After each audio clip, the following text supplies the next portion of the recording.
Welcome everybody to the Reynas. It's the grand finals of the LCQ, but enough about that for now. My name is Edu, and I am joined by the wonderful Ancient Angel, and we're here to talk about gameplay. How are you feeling today, Angel? I'm feeling pretty good. It's a nice, 10 a.m. here on the East Coast of the U.S., but, in Europe, it's, we're getting to the late afternoon, so it's going to be a nice game that we have for you today. I mean, just kind of talking about the grand finals of things. This is the last chance to make it into the Reyna's, European League, and that's something you want to get into. These guys are crunch partners. They're kind of building their way into things. This is a place you want to get in early. You want to really try and prove your worth. That's why we're here. That's why we're talking about the Reynas. Yeah, and it's not only the honor of getting to compete in the main stage for the Reynas. You also have a little bit of a bonus to it. $150 going over split amongst the teams here. Hopefully in this grand finals with money on the line, with pride on the line, and EU Valorant having their doors open to you. Let's hope that the gameplay is going to be equally as strong. But Angel, looking at this team, looking at how we've seen these guys, throughout, be able to balance it out. I'm excited to see who's going to be taking the cake here. Here is the overall bracket, and walk me through which team do we think is going to be the favorite of today? Okay, well, just kind of talking through things. We have to talk about LYR. They had a pretty solid run coming in through this bracket, right? 2-0s all the way through. They've been playing up against some teams like PDND, OOT, right? Like on their side of the bracket, it was a little stacked. A lot of names that people know about, people have kind of been talking about within these, tier 3 spaces in EMEA. And now coming into this grand final, I would definitely, I don't want to give them like a super heavy favorite, but they're definitely a name that stands out to me just looking at that, lower half of the bracket there. On the other side of things, coming from the upper half of the bracket, it is Team Panica. They've been also looking really, really solid. When you see a lot of the kind of like $50 like cash cups they participate in those weeklies and things like that, just another team that looks like super together but maybe has a bit more of a puggy style. Obviously we'll find out which stylistic choice, for lack of a better word, will reign supreme. Reyna supreme. But I mean, honestly, I think looking at both teams are actually pretty evenly matched, at least in the 2-0s. Now, I will say I'm kind of excited to see what Team Panica does here, because if we think about what Team Panica is the team that actually eliminated the team, the Reynas. So if you beat the organizers' team namesake, I already like you. Because if you come to someone's house and kick in their doors, you got some BDE I want to be talking about. But looking at some map picks here, Ancient Angel, we got Lotus as first pick here, and that's going to be coming over from Panica. And then the next one is going to be picked by LYR. So Lotus Ascent. Now, these are two maps that, I don't know, are pretty back and forth. This is a full-blown best of 5, so we're going to be seeing a lot of Valorant gameplay. Probably all of the mainstays. You got your Lotus Ascent. But what are you thinking about these first 3 picks here? Well, okay, Lotus, Ascent, Split. Just to start things off, we know Ascent is and always will be the same old Ascent. But for Lotus and Split, I think both of these two maps, although there is a difference in just the number of sites, they do kind of have this kind of unique aesthetic where there's a stylistic clash between that double controller versus that double initiator, or even double duelist comps that you'll see on both of those maps. So those core 3, those first 3 maps that we're really going to start to dig into in the earlier half of this best of 5, that's going to be really interesting. Breeze and Icebox, we'll talk about them later, but I think they're just going to be as interesting, but we might not need them. We'll have to see how those first 3 maps go. Yeah, it's a best of 3, first of 3. Let's see, or best of 5, first of 3. Sorry about that. Words are tough. We're going to get into this game. It's going to be Lotus at the first one. Hopefully, we can jump right on in here. But I know that we currently have our observers ready and waiting. However, let me say this. Lotus is a map that has replaced Haven for a lot of these players. And the reason why it has replaced it is the last and only map that has 3 sites. Unfortunately, with Haven now moving away, that was the main pick for many Valorant players. So being able to jump in this game is going to be exciting to see who's actually going to cook. So let's see what happens. Now, I will say, though, Lotus is a map that One, recent changes have made it a lot harder to go for retakes. Already was places like mounds such a problem to try to touch up. Now that you have the entire site opened up, what my buddy Tim, Mr. Funhaver, he describes it as they just add more 50-50s, more angles that you're going to have to check. And that's a problem for a lot of these players, especially in the tier 3 scene, as checking corners is practically a meme for a lot of them. But as I'm reading the Twitch chat, I don't know if you're seeing this as well, Ancient. Obviously, usually we don't want to read it, but I like to get a feel for how everyone's feeling today. And apparently, there is a lot of hype around this Turkish team. A lot of hype. Yeah, I mean, listen, that's the one thing I'll say about this tier 3 scene in EMEA is, you know, the Turkish scene, they love hyping each other up. They love, you know, bringing every single Turkish fan of Valorant in to support. So it makes sense that they're going to be hyping up their fellow countrymen. And now finally we're here, Agent Select on Lotus, and I'm talking about those double initiator comps, those stylistic differences. We can see both of the teams, both Team Panica and LYR Esports, picking up those double initiator comps. You can see on one side it's the Breach and the Fade, on the other side it's the Breach and the Sky. And with those Sky nerfs just coming in, I find that to be very interesting. Just taking a look at things, seeing what is, you know, going to be available, because now those regenerative flashes, those are gone. So, you know, with that Sky, the information super limited, and the constant kind of refreshing defaulting presence also not going to be there. Yeah, I will say though, even though you don't have as much utility that, you know, maybe even Gecko brings to the table anymore, you still have the power of sustain. Sky's heal is always why people pick Sky over a Sova, over a Gecko, and unless they nerf that into the ground where it only gives you 50 HP, it's not really going to do much. But I like the Sky pick for that sustainability, especially when you're running a double initiator. Looking at this, we are seeing a double initiator, nearly mirrored team composition, the only difference being the Astra versus the Omen and the Fade versus that Sky that we talked about. So overall, I like the team comps. I can't say that one is stronger than the other. Personally, though, I'm a fan of Omen on this map over the Astra. Yeah, I would actually tend to agree with you on that. This Omen does feel a little bit more flexible in certain scenarios. You can see in this pistol round, Nevada's gonna be alone on the site. Oh, not able to find one though. Schofield's gonna be able to take out the Killjoy, anchoring out the site. Now, as this retake starts to come in on the flank, Panda's able to find one. Scorpio fells to trade back, blow for blow. Panda just holding around this door, as Aksu is gonna fall to the hands of Juan. So now it's a 3v3 as this retake continues to commence. The flash in is good. Juan finds a third. Panda cleans it up. Panica spending no time to waste, speed runs their way to a retake through tree to get a pistol round on Lotus. Yeah, great start for them. Their retake was clean with it. Obviously, we saw early on Nevada had some issues to try to touch it up, but what I'm seeing from that initial retake is the weight on the shoulders of this Fade, and of course that triple kill coming out here from Juan and Panda. The Fade got them all the info they needed. Then you have the combination of just a clean duelist, and that's everybody's dream. If you're on a tier 3, tier 2, tier 1, doesn't matter what tier you are, your duelist has to cook, and Juan absolutely brought that heat.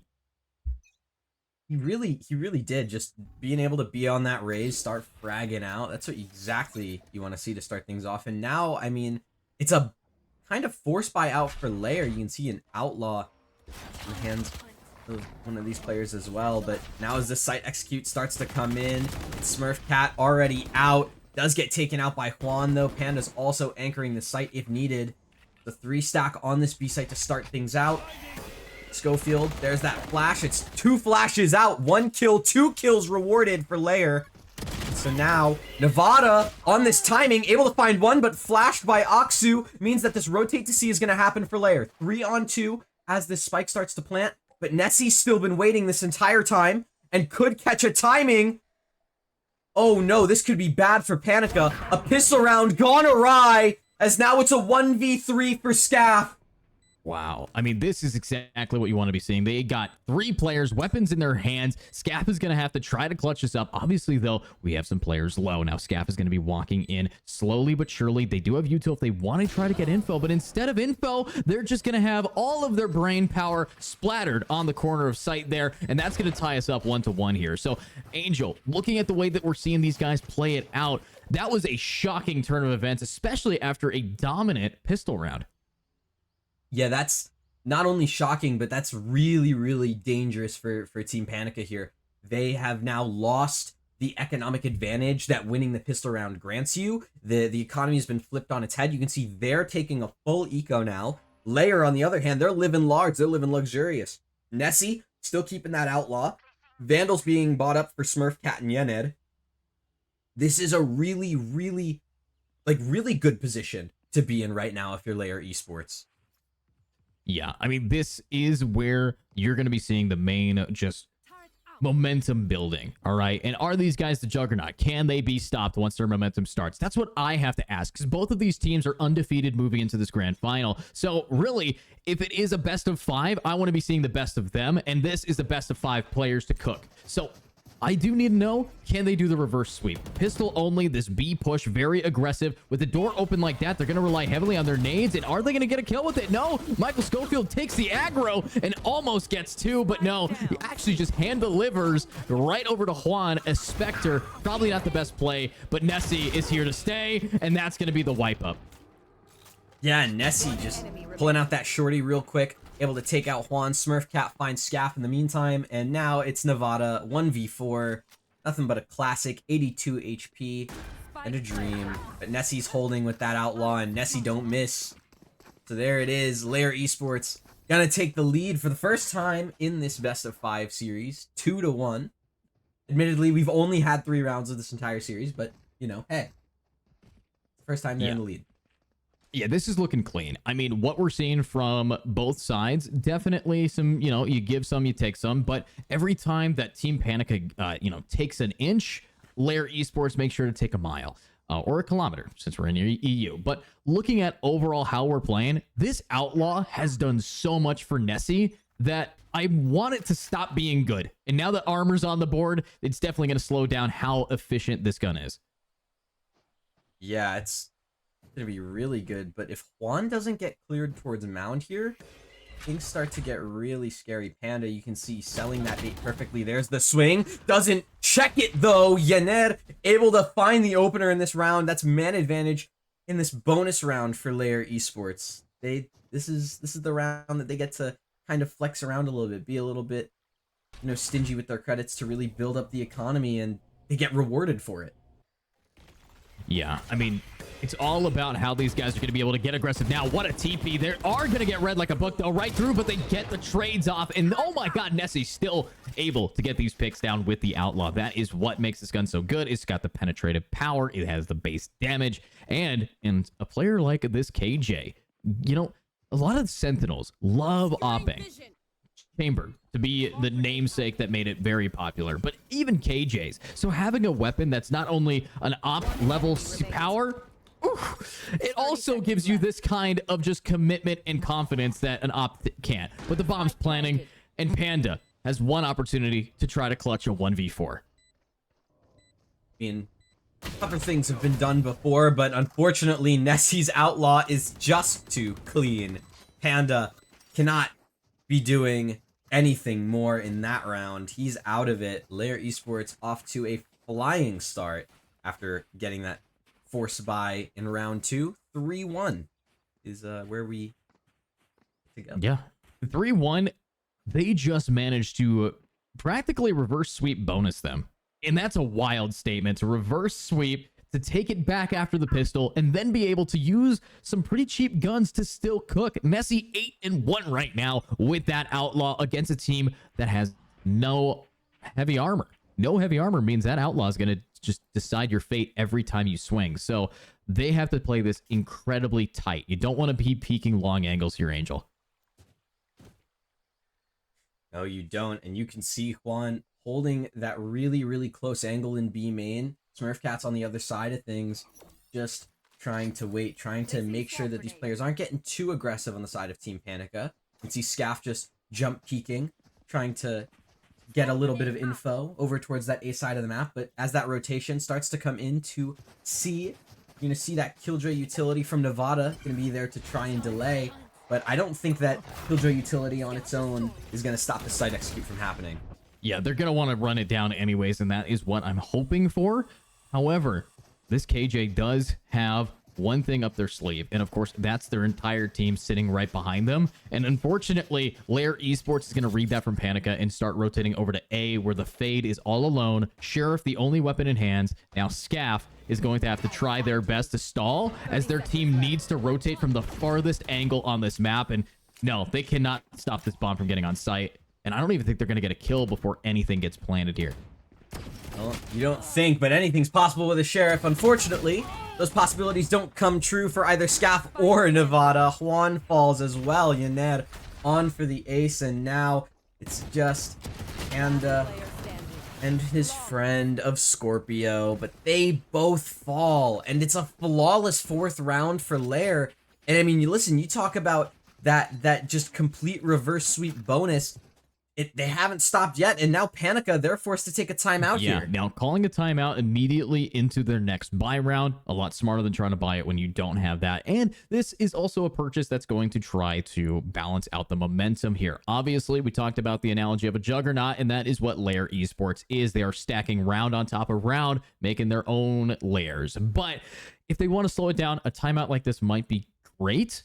However, I need to see what these strategies are. Yeah, they have one ultimate that they can try to pop, but for every one you got, 3 are in the hands of LYR, and these are all amazing retake ults.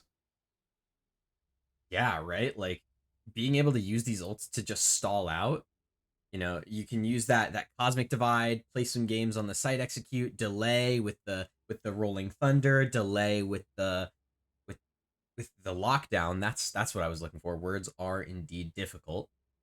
You know, these are such kind of interesting ults because they have so much flexibility. You can use them on a site take. You can use them to delay. You can use them for mini executes towards mid, towards A main, towards mound. Anywhere you want to use them, they're going to find value. On the other side for Panica, you just have that showstopper, which it's a good ult. Juan could find a ton of value, but ultimately it's just one tiny little rocket, and then once it explodes, that's it.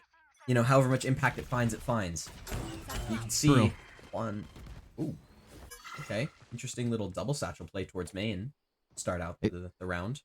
It's smart. You got to get that high ground advantage early on. You're avoiding a lot of the util dump that's going to be thrown through from this pillar. You don't get blinded by the breach stuns if they do plan on entering here. So I like it. It is expensive, though. Both of your satchels used for this early aggression if it isn't pushed into. And unfortunately, you will be heard getting on that spot. So they know if there's a raise on that. They know that there's somebody up close, so they're not even going to bother peeking it. So it's understandable. I like the investment. It's risk versus reward. And it really only works if the team decides to rush, which LYR Esports has been taking this slow, so that hasn't really quite happened. Now, this is immediately after a timeout, and now here's the ultimate, a taking ultimate, a lockdown should lock this site down. Yeah, and the other good thing about this fake is you can see these players starting to get, you know, drawn away from this A side of the map. Scaff, though, still holding strong. That's that showstopper out from Juan. Doesn't find anything at first, but is able to find Schofield with the Vandal. And so now as that spike falls, the hat trick, it's been revealed. Juan, just trying to hold up towards Rubble, gets walled away by a Cosmic Divide, gets swung by Aksu and falls. Scorpio's the first to try and get here to respond, but that lurk from the side of LYR, Nessie is completely revealed everything. The C site's completely open. You can get that for free, but the spike's not going to be there in time. It has to end on this B site. And it is going to get planted for safe. Yener getting one. Smurf Cat acting like a Smurf, but instead gets absolutely sat down. Now 1v2. It's going to be just Nevada in a 1 clutch possession. Wait, hold up. He still has his turret. He still has the info. He's 1 kill away from having the lockdown. If he manages to isolate a 1v1, he could try to scare these players off the site, but there's no guarantee that he has that. He has to tap the bomb first and scare these players forward. But they're up close and personal. There's 1, but not 2 attackers. Clutching it out. 10 seconds before that bomb needed to be planted, and they managed to clutch it up in the aim department. So Team Panica, they're panicking. They have no real comeback mechanic because that was the round, a buy round immediately after their timeout. Yeah, and the other thing as well in that round that really kind of solidified LYR's like real, proficiency so far in this map has been the fact that their trades have been so good. Their ability to just have fundamentally solid Valorant is really shining through. At the end there in that 1v2, the trade, immediate, right? Like that's how they were able to win that round, not letting those 1v1s really get isolated. Now they get, they get to sit back and look at the bonus here of 5-1 in their lead. Yeah, 5-1 bonus lead here, and they still have some ultimates to work with. They still have that Rolling Thunder, which I think they're saving for a post plant. On C specifically is where that thing just does so much, but they're going to have to take it slow. That's what LYR Esports does. They say, okay, it's a triple site map. As long as we get one of our dudes with the bomb on site in time, it doesn't really matter. We have the post plant potential, but ultimates are still being gained. Now Team Panica has those retakes as well. They have the Nightfall, they have the Lockdown, and they're going to have to start using them, as this is going to be a B execute. Indeed, you can see that's one player caught out. Satchel's in by Smurfcat onto Scorpio. He falls. Panda has to back off. This B site, it's completely open. That plant, it's going to go down for practically free, aside from the smokes that were used to take the site in the first place. So now in this 4v5 retake, I mean, Panica, the pressure's on you here. I mean, you do have a Nightfall, but with Nessie holding up with that Outlaw, Aksu as well with the Vandal, and Smurfcat to clean up. There's one kill that Scaff is able to find, but other than that, LYR, I mean, this is dominance. Yeah, this is very dominant to see if they're going to be able to touch it up and do some real DPS. But I'm excited for this because one reason and one reason only, and that is 4 ultimates on the board to try to slow this team down. Obviously, it's hard to slow down a team that is 6 rounds deep in a streak, and that's terrifying. And, I did say at the start of the game, I like the Omen pick more than the Astra. I might not like the Omen player more than the Astra player. This guy's 0-7. I want to see a comeback here, a real turnaround soon. The call out by E Cautious. Get it going on Twitter. Juan gets called out, speaking of which, by Schofield there in towards A main. That's going to be a player felled for Panica. Yet again, LYR with these openings. I mean, they've just been so consistent at it, right? Getting these 5v4s. Yeah, this is clean. Now 5v4, losing out on your DPS, losing out on that duelist that's supposed to be entering for the retake early on. Not great. And this is going to be another B hit. Now, last time they hit B, it was very late into the round. This time, they just got to go in early and aggressive. But they know the door's open. They don't actually spot the Omen. So without any information gained by the dog, well, they're not going to be able to actually push into B. So we're going to have them take a little bit of a break. They still have no info. They actually just managed to blind one, so they know there's one outside of B. So this is going to be an execute. They finally got that info.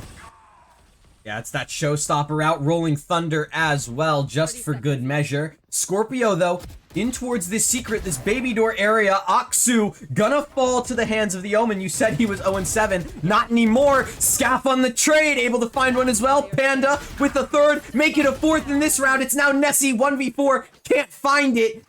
Team Panica, finally a response comes in. They're now 2-6. Wow. I mean, that's what we need to be seeing here. Just putting it down. 2-6 now. I do want to say this. If Nessie dies, the round is lost. Nessie is a hard carry, and statistically, every time Nessie has died, the round has gone in the favor of Team Panica. So focus on this KJ. Focus on the person that's making the post plants impossible and ratting their life away. This is what we want to be watching. Of course, it's going to be the ultimate, still available by Michael Schofield. This guy's been sitting on this Rolling Thunder for arguably too long. We're at the second half of the first half, and we're going to have to see them start utilizing this ultimate, because the worst thing you can do is not use something that you have. I would agree, and you can see Smurfcat wanting to make sure he can use those satchels to good use. Nessie able to find Scaff in the meantime. Juan now trying to use some satchels to catch up, but Scorpio with 2 through the smoke, able to take out that supportive core, and Schofield falls trying to jump out. That defender locked down. Smurfcat responds for 2. He's trying to make a thing. He's trying to make a go of this 1v4. It's ridiculous. Who's gonna clutch and now, as he runs around. Oh, the There's reload. that reload, gets the extra bullets, but his position's been called. Nevada gets the headshot. Team Panica has been some actual crazy impact plays by Scorpio to get them 3 rounds. Okay, I'm sorry, Omen. I did not mean to be talking so negatively about your gameplay. Yeah, But I'm glad you gave me a reason not to. I'm glad you gave me a reason to stop, all right? Because if you hadn't, well, they would still be down and it would be 9-0. So without Scorpio getting these kind of impact frags, without them being back online, we're going to be having a little bit of an issue. However, Nessie, 13-3, they still have money to buy. That 6-round lead, they are sitting pretty on money, but this is going to be a well that eventually dries up here. So they have to win this round now, or they will not have another way to build their economy back up in time. Well, speaking of building back up, Nevada just built up that site for this hit. It's all getting taken down brick by brick, bit by bit. Smurfcat takes out Nevada, and that's a C site completely open for a plant whenever the attackers see fit. There's Aksu, finally putting down that spike. Now in a 4v5 retake. See what can be made of it. Nightfall still available. From the Shadows could be used to dice things up a little bit. Yep, there's that Fade ultimate being committed onto the site, as well as some Seekers. A flash to delay Juan's take, and Smurfcat's headshot to just good measure. No more duelist on the side of Team Panica. Panda falls, Scorpio as well. Scaff now, 1v5 clutch required of him. Can he make a go of it? No, he can't. Aksu shuts it down. LYR Esports cementing a lead in this half. At the very least, it's 7-5. Yeah, 7-5 now. These guys are cooking, but it's not quite done. With that round getting won, they have money to spare. And with 2 rounds left in the half, unfortunately, Team Panica is going to have to win a Thrifty in this next 2, or they will not be getting it past 9-3. And I know it sounds bleak, but there's a chance. If, and only if, they don't run into Nessie's Outlaw. They have no armor, and that gun will one-tap them. And God, the funny thing about it, this gun in NA, barely used. Yeah, but here in, EU, in the land of Europa, they love it. They love this Outlaw, and, you can really see it start to get put to good use, even on the attacking side here.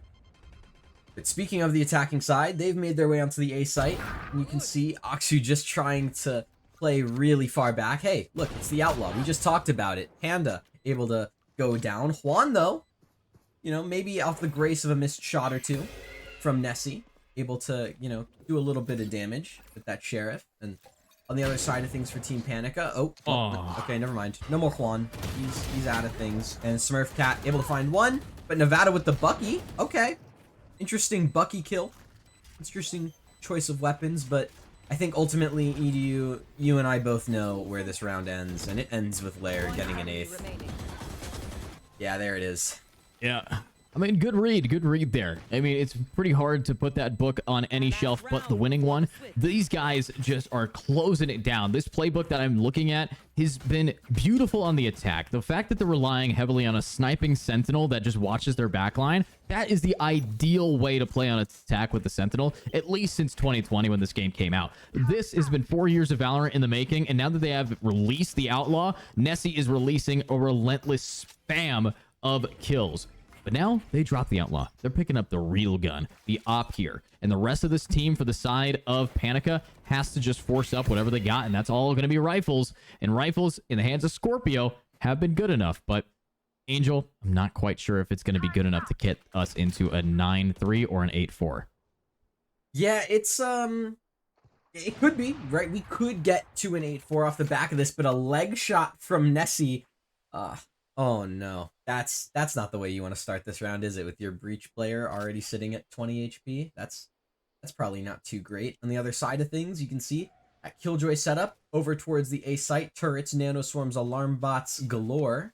Oh me, oh my. And if LYR do choose to hit this site, there could be a fair bit of damage done. Juan as well in Breakable Door could serve as a problem if he chooses to see fit, assuming he doesn't get held. But now, with some Trailblazers being used, a lockdown as well. Smurfcat sending in that showstopper and a shot through the corner of the wall. He falls. Scorpio pushing out, trying to do as much damage as possible in as little amount of time. Can only amount to 1 kill. Nevada, you're starting this retake a bit early before the spike goes down, but Nessie on the swing through tree is just too good for it. And now Scaff, it's on you. You have to be the brunt of this retake force. You take out Yener. That's a good start. Schofield, here towards a main. If Panda clears you in time, things look really good. Just like that, he gets the kill. Scaff getting wrapped by Smurfcat. Doesn't expect it. It's a 4K for the Rays. So LYR Esports gets to 9-3. Smurfcat read that like a book. Obviously, we saw a decent read there coming out here from Panda, but at the end of the day, it's about how you can connect the shots and hit all of these rounds hard. And Smurfcat, I mean, he's got Smurf in the name. Of course he's going to be doing it. Obviously, it's a reference to the meme, the little Smurfcat from TikTok, but this guy's not acting like a meme. He's taking this seriously, absolutely punishing these players for their poor positioning and for taking that early shot. Unfortunately, we're seeing that if you are not getting the early advantage on this defensive side, you're going to run into an issue.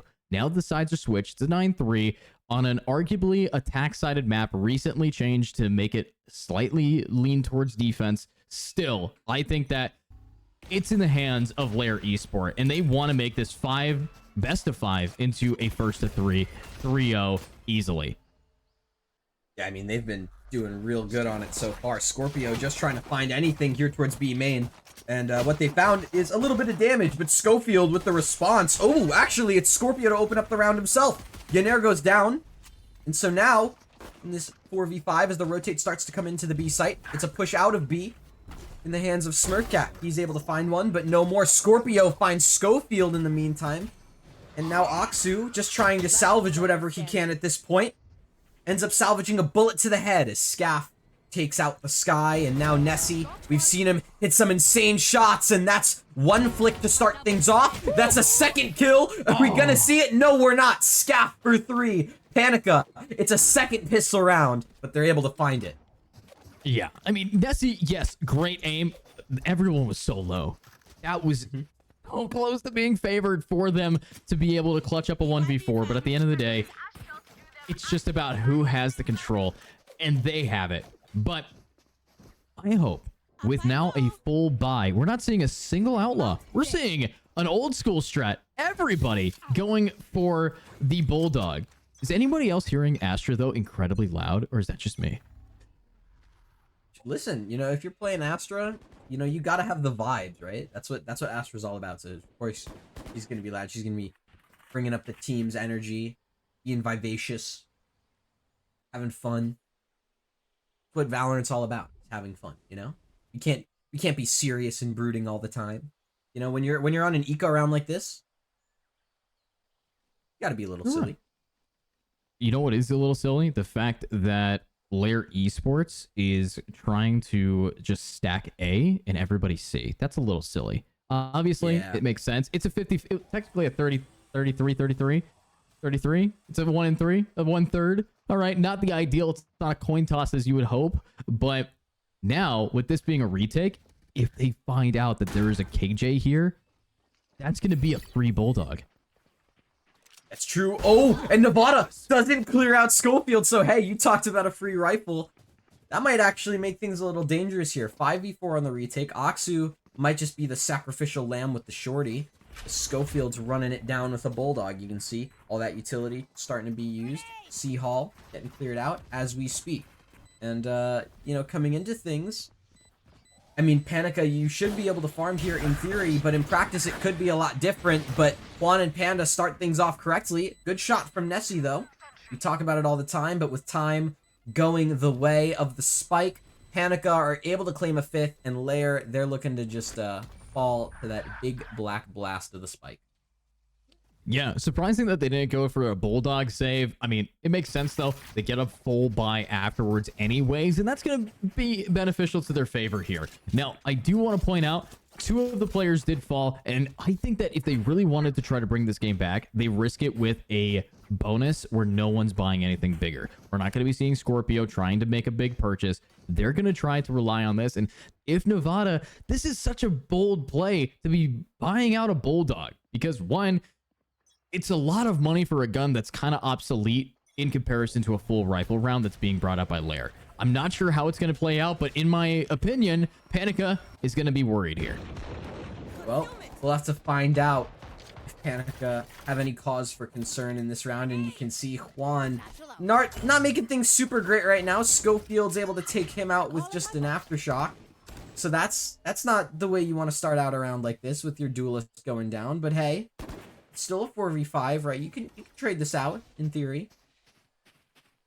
And you could. You definitely could. But with LYR Esports already getting that one pick, that's why, in my opinion, during a bonus round, you never want to buy, because if anyone goes down, well, you just get their gun, and then you save a dramatic amount of cash. And as long as you fix your economy, Panica, you're not going to be having these issues, because a lot of that first half was you having to face off against a team with no money.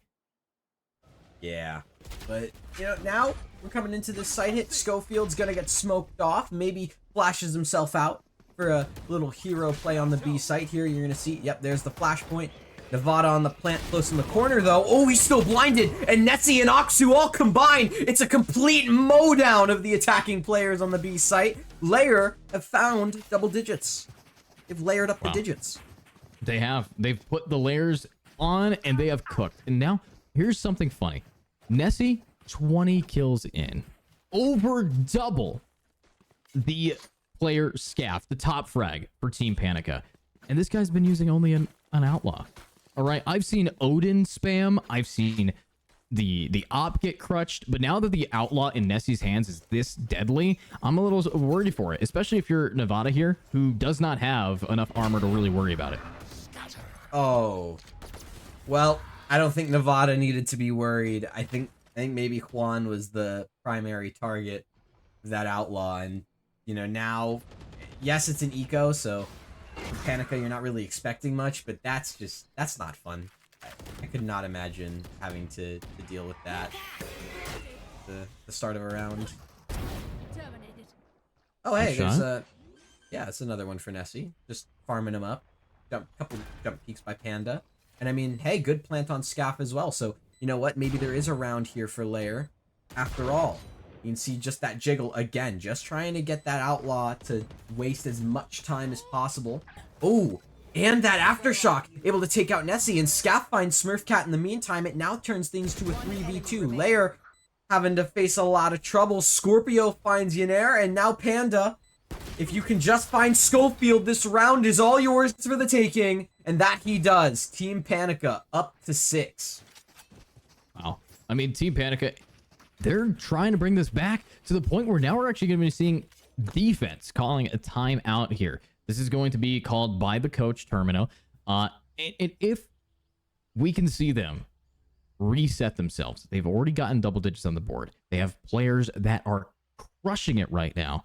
They know how to bounce this back. They're on the defense, though. So are they going to go for another A stack? This is where they don't have the best funds right now. They're not able to bounce back too easily. So let me ask you, from your professional opinion, what is the strategy that defense is supposed to be pulling out? Are they fixing their economy? Are they going to be going for early aggro? What would work best?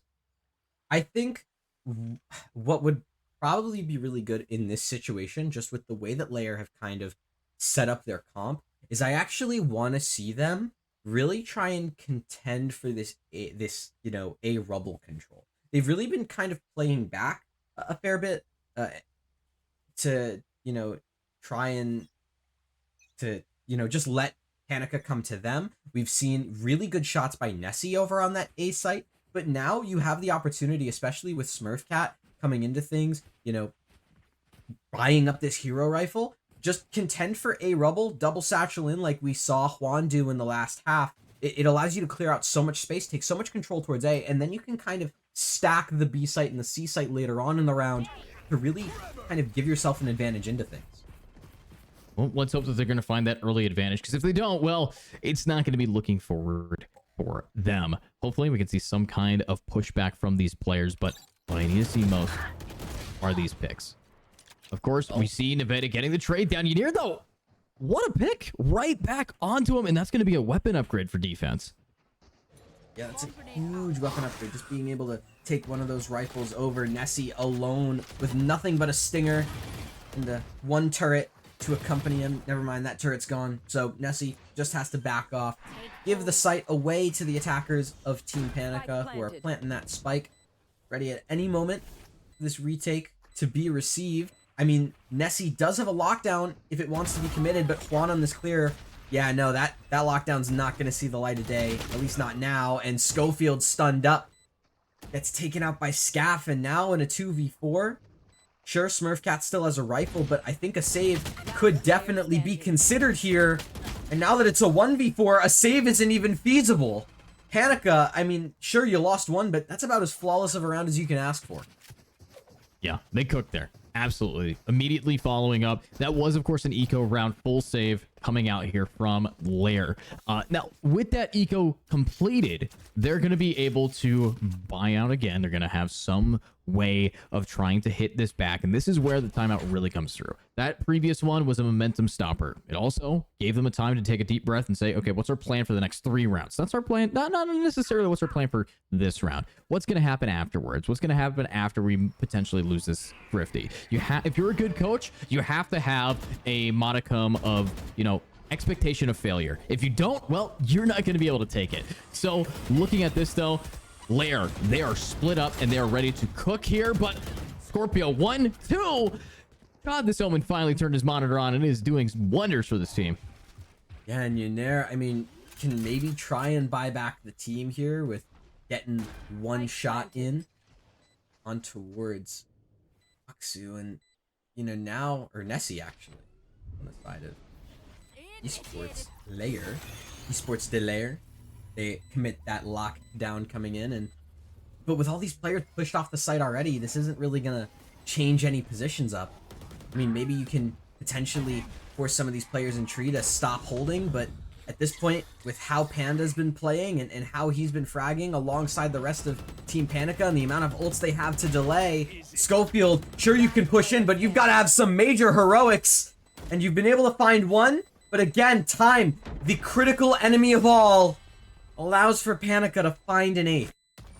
Wow, Panica's really turning this back, but wait a minute, Scorpio, at the last second, actually dies to the bomb. It doesn't impact their economy too much, but that is just a little bit of misplay because you want to try to build that up as best as you possibly can, and unfortunately, they're not doing it. But here's a fun fact for you. Scorpio, okay. 0 to 7, now 12 and 14, and that's a decent comeback here. Now, a more fun fact is the fact that LYR isn't having any fun. They have no money. They're not able to really bounce this back. They're relying on the hero rifle. Maybe, no, it's just going to be the pistols only.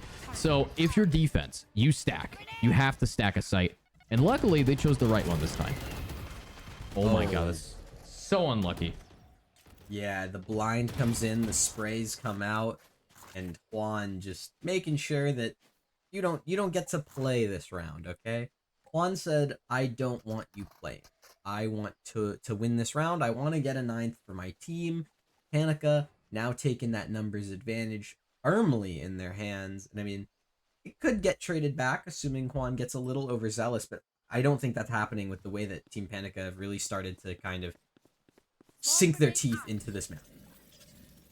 Yeah, I agree with you there. We're not really seeing the same ferocity that they had in first half, and that's good. I want to see them switch it up. I want this to be a close fight, especially since we have all 5 games to see it. But now they're running right on in. The classic right click does not come through. The double kill down will, though. But what a shot. Nessie needs to get the trade off. But what an over-aggressive and unnecessary ultimate. But it's over anyways. A team ace, a 1 for all, 9 to 10. But that was against an eco round, and they wasted an ultimate there. So that could be an opening.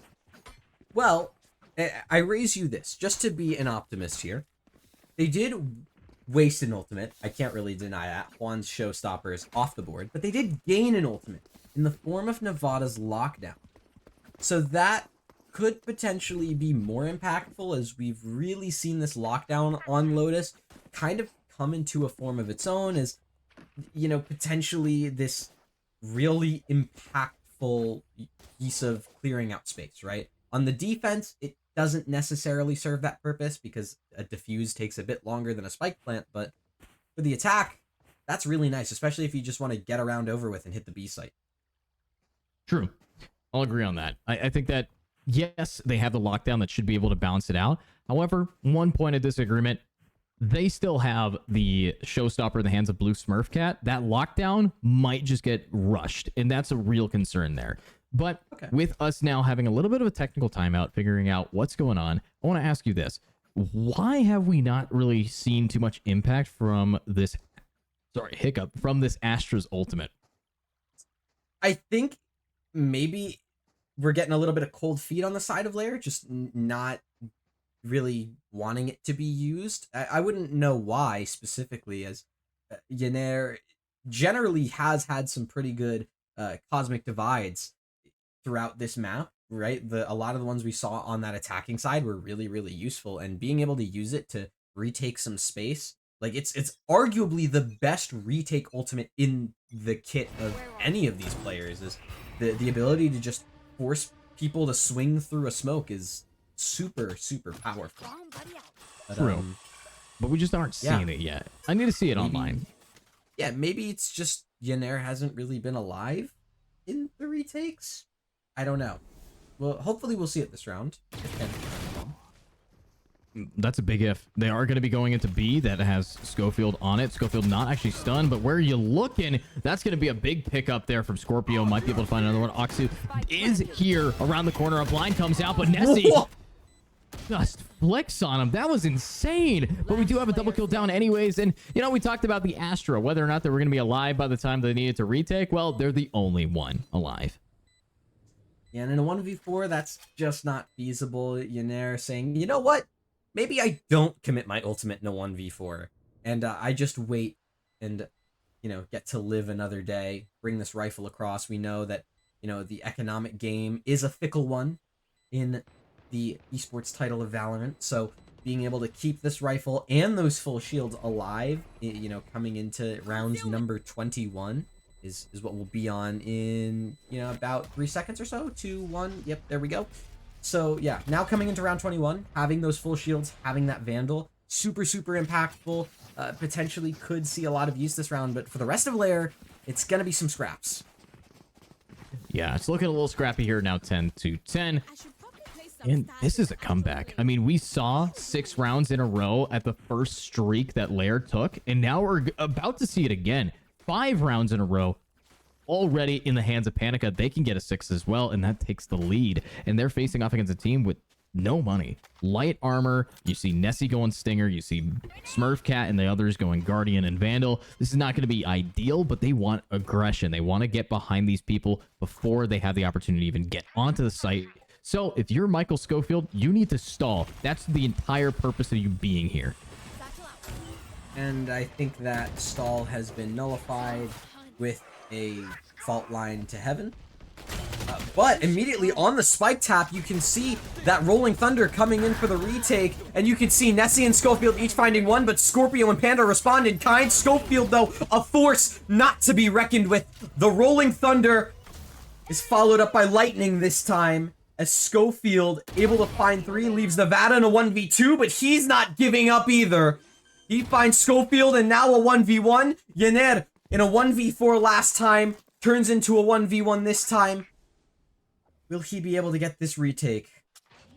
He's got the entire world on his shoulders. And listen, if this player needs to do anything this game, doesn't matter how many kills he had before this round, doesn't matter how many great ultimates, utility usage, impact frags come down to when you need a clutch. If I don't see a single impact, I'm going to be a little bit disappointed. This has to be a clutch for YNER, or no, we're not going to be seeing much overall from it. But Nevada up close, personal, waiting, and they get it. Oh, he's too clean. Oh, clean, so clean. I mean, just 1, 2, 3, managing to clutch that up. I will say though, real question: why did Michael Schofield ego peek him? 1v2. Don't give him ones. Maybe, right? Don't give him ones. I absolutely agree. I 100% agree with you. I'm just trying to I'm trying to do my best Criminal Minds type of thing. Because I mean, listen, that ego peak was for the most part kind of criminal. You gave away that round, so maybe just trying to pathologize, whatever the psychology term for figuring out people's brains. And speaking of figuring out people's brains, Nevada being so aware of that swing, able to clean up LYR Esports, and you know, Scorpio gets one just as a special treat. Yeah, a very special treat. These guys have a special treat for us every single day with the way that they play. And now that we have 5 games to see it, I'm liking game 1's outcome so far. But Michael Schofield, so ego peeking it and just domes them. Absolute beauty. This is why he does what he does right there. Just being able to swing out saying, you know what?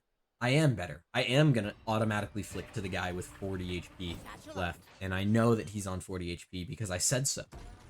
And then get the kill. So, I mean, at the end of the day, though, it's still a 2v4. You still have only sheriffs, so this is not looking too possible. I wouldn't say impossible, because in the world of Valorant, nothing is impossible. But Schofield and Nessie, yeah, they both fall 1 by 1, just like that. 12-10, and Panica, after a 6-1 start on this map, have now found themselves at match point. Yeah, that's a little bit crazy that they aren't in the same powerhouse situation that they have set themselves up to be in. A long time ago, they had a decent setup, but where did it go? And the answer is in the hands of Scorpio. This guy, 0-7, now 17-15, making sure that he turned on everything that maybe turned this game around for them. But with all of this turnabout, with all of these players still being online, the main concern is the fact that they cannot die this early. They're allowing these attackers to get the jump on them every chance. Yeah, Juan being able to open up around this time for the side of Team Panica. I mean, Yener, good response. You want to talk about a smokes player being online. This Astra really has to try and you know, summon the most for LYR. You want to keep him alive. He has to try and use this Cosmic Divide in towards this round at some point, because you don't want to have sat on that ult for, you know, basically an entire half, and then it goes the way of the Void when this round ends, or if this game ends without using it. So we'll see what's going to happen as the defense now splits back up into a more default style of map coverage. 2 players towards B, 1 towards A, 1 towards C. And Panica now looking to mid-round into the mid-site.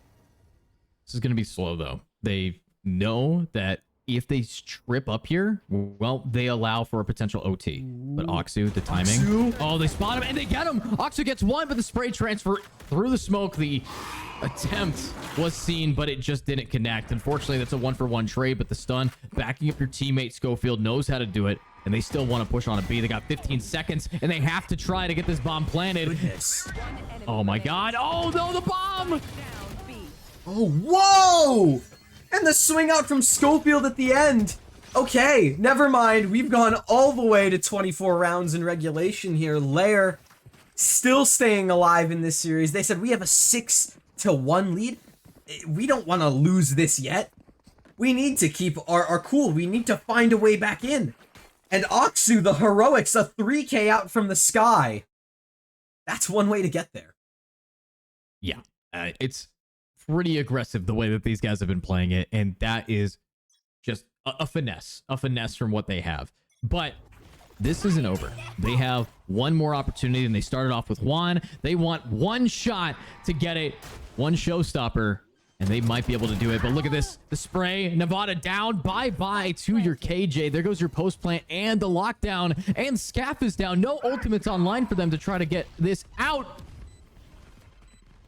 Rolling Thunder being used. Cosmic Divide could be up next. Smurf Cat's here towards main. He's able to find Panda. Scorpio immediately trades. Is he able to find anything more? No, it's just Juan now. 1v4. Only able to find nothing. As LYR have confirmed it already. Map 1 in a best of 5 when we're already going to OT. Well, are you doing anything today? Because we're gonna be here a while. I mean, this is looking a little bit scary. But Panica, I think they're worried about this, man.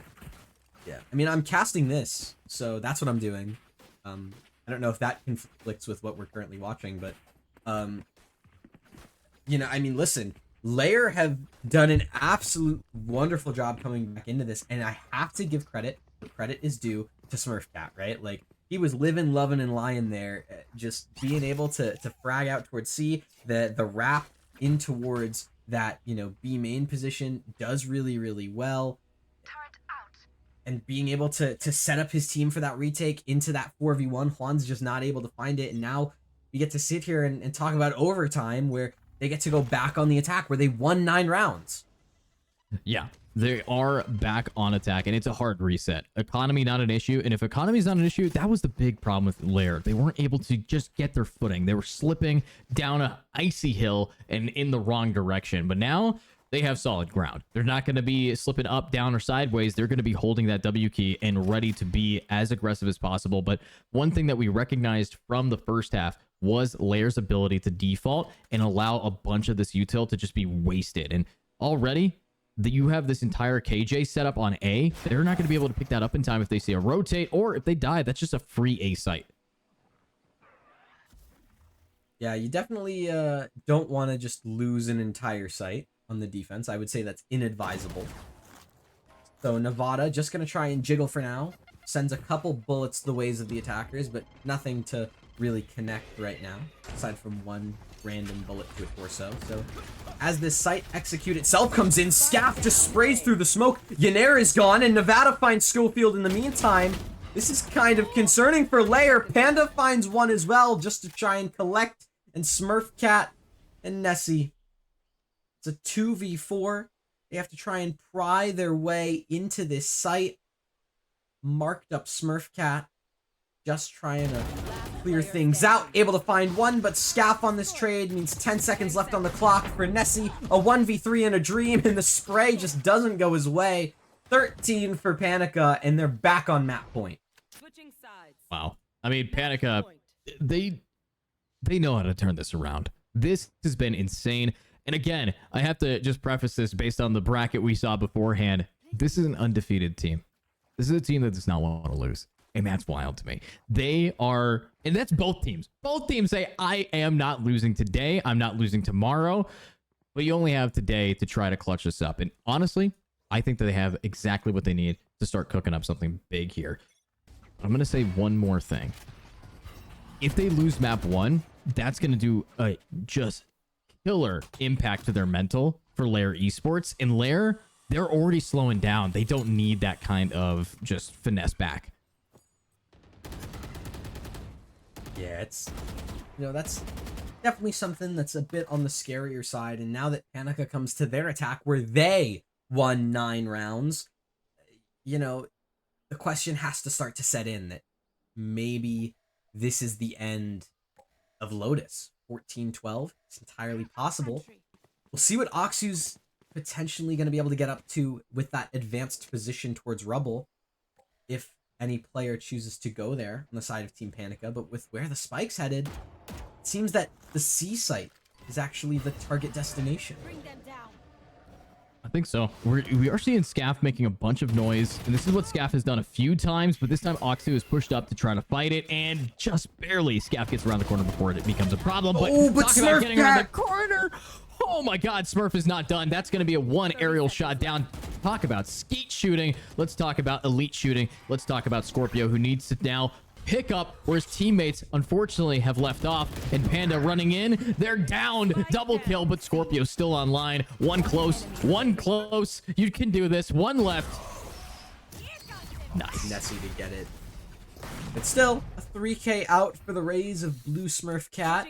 13-13. I said 14-12 could be the way that this series ends, but no. Both teams defy the odds. They get that heavily coveted defense round. And now we get to sit back and think about overtime all over again. Wow. I mean, if we have to rethink overtime here, obviously LYR Esports is happy about this, but it's just come down to who is on the defense that has really shown up. So maybe Panica is back in the hot seat, back in the advantage point. Maybe defense is where to cook. Maybe it's just based on the aim of Juan, who spots 5 players down mid, and they have 2 players to hold this back. Juan and Scorpio can clutch this up.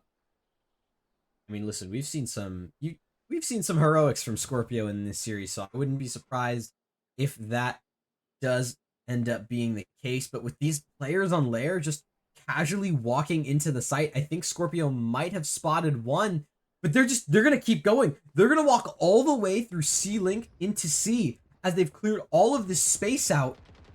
And the side of Team Panica, they're none the wiser. Juan's gonna be the first to an unhappy awakening. Schofield finds 2 on B. Smurfcat finds another, and now it's Nevada. A 1v5 clutch required of you at this point. And LYR plants that spike.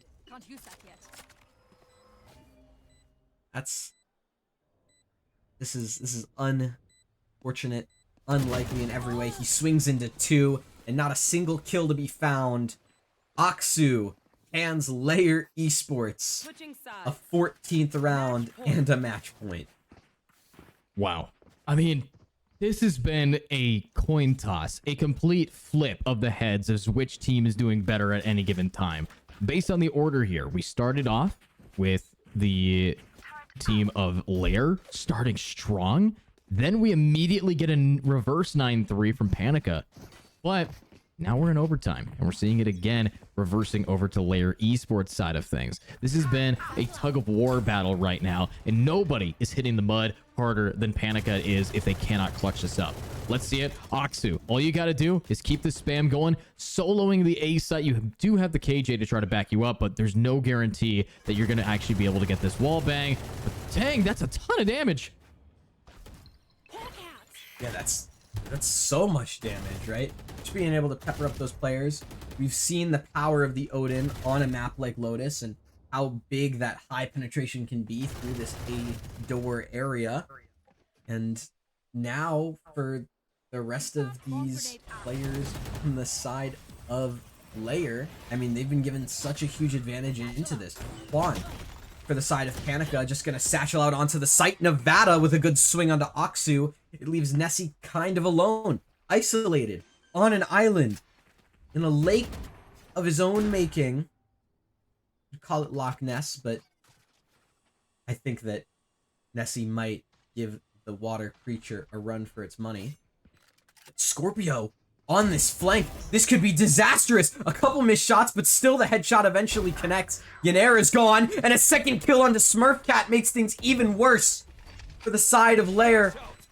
A match point could potentially go to the wayside for them this time as Schofield starts to spray in towards tree with the Odin. Panda finds the kill. Nessie blinded up, falls to the hands of Scorpio. It's 14 all. We go again.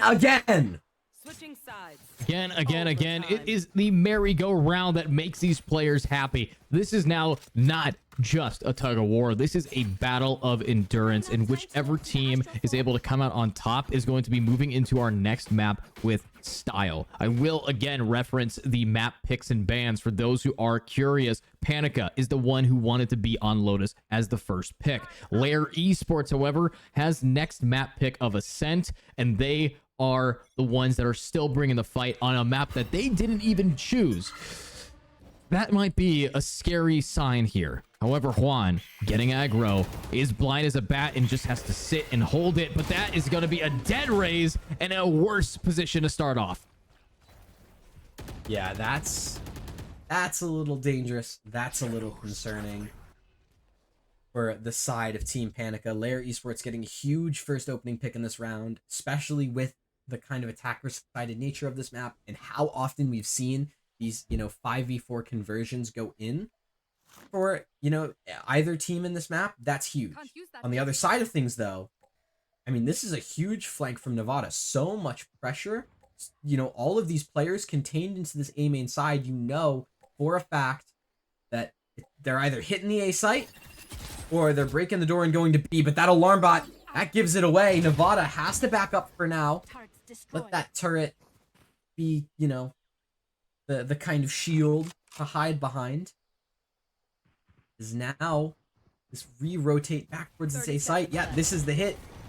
Edu, Panica, can they claw back this 4v5?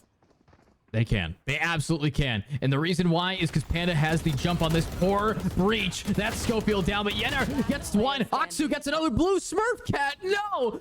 Okay, I was wrong. I'm sorry. Well, we'll see what Nevada can do here. 1v4 and shots. Ooh, you can't miss those if you want to try and get a clutch in. That's another match point, 15-14 in the favor of LYR Esports. 15-14, absolutely cooking it up right now. And now, I do want to say, we have an op in the hands of Nessie. It's overtime, though. No armor for this player. But does it really matter? No, it will. They're going to sell it. They're going to switch. This is why I don't like talking about the items they buy, but I was really expecting Nessie to pull out the Hail Mary op play. However, it's going to be another rifle versus rifle, and that just comes down to how these players default. Does that favor LYR? Yes. Will it favor LYR? No clue.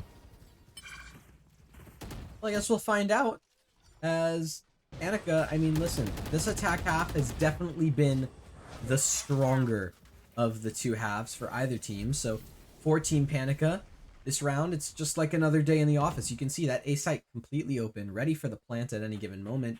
Although a double flank, both, actually a triple flank, Yener, Smurfcat, and Oksu, all there, ready and waiting. This is gonna be an interesting retake. I can tell you that much. If it even is going to be a retake, let's see it. Never mind. Nevada is not able to hold it down, but Panda is around the corner. A flashbang of the ages gets one, but just hitting. You might blind, but you are the blind one. You are the one who's not able to aim and leaves Scorpio in a 1v4 sitting in the smoke, but he looks away, and that is it. LYR Esports takes map 1 in triple OT.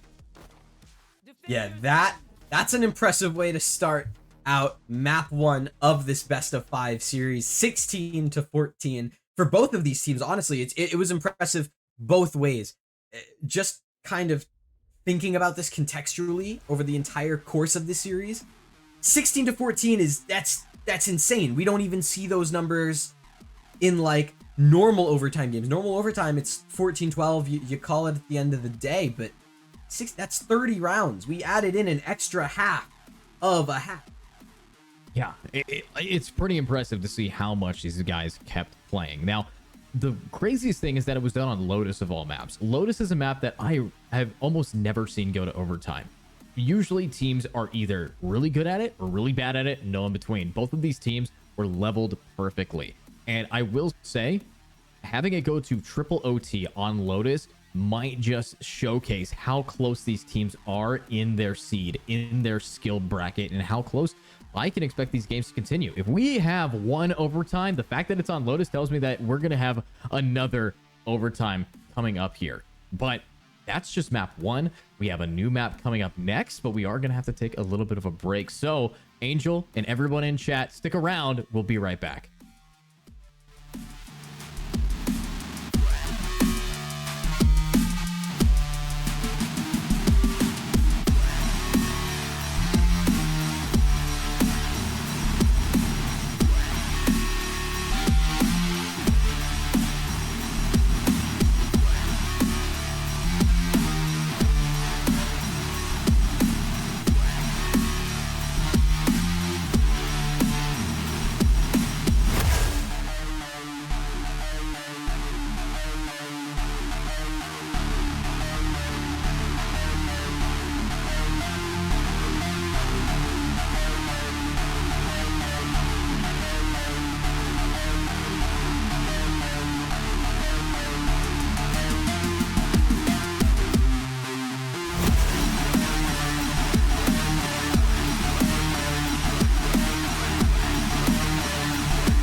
And welcome back, everybody, to, of course, the Reynas. And we are looking at two teams that have dominated. Surprisingly, no Reyna has been picked yet, but I say the word yet. It's a best of 5. We got options here. But my name is Edu. I'm joined by Ancient Angel. Are we ready to cook?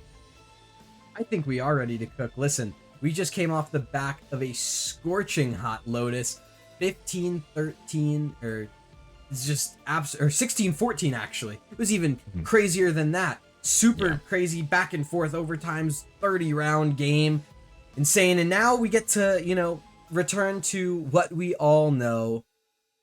You know, the true love of Valorant, Ascent. Everyone loves this map, unless you're a caster and you cast the same comps day in and day out. But hey, we are serving the people what they want, and what they want is Ascent gameplay. They want the KO flashes. They want the Sova lineups. They want the Jet, the crazy Turkish Jet on Ascent clips where they're dashing in, Blade Storm in hand, jumping around, all the fun stuff. Yeah, I'm going to be honest here. It's Ascent. They just had a triple overtime on Lotus. If it's anything like game 1, we're going to be going into a guaranteed overtime into map number 2. I can, you know what? I'll put money on it. I'll put the amount I get paid for casting this event on the fact that this map will go into overtime. And if anyone wants to take me up on that, my Twitter is somewhere on Twitter, so go find me. But anyways, with that in mind, Ascent is a map that is going to be coming down to defaults. What we did see from how these teams play is that LYR Esports is significantly stronger in that default level. They know how to take things slow. Ascent rewards that kind of gameplay. Now, obviously, they won map 1. They brought it back. They really did turn it around for the side of LYR. Can they do it again? I wouldn't be surprised if they can do it again. And something else that's really important is, I mentioned it earlier about, you know, the Turkish Jets jumping around. People in Turkey love Ascent. This is like their favorite map. They will play it all day long. They love it. They know it.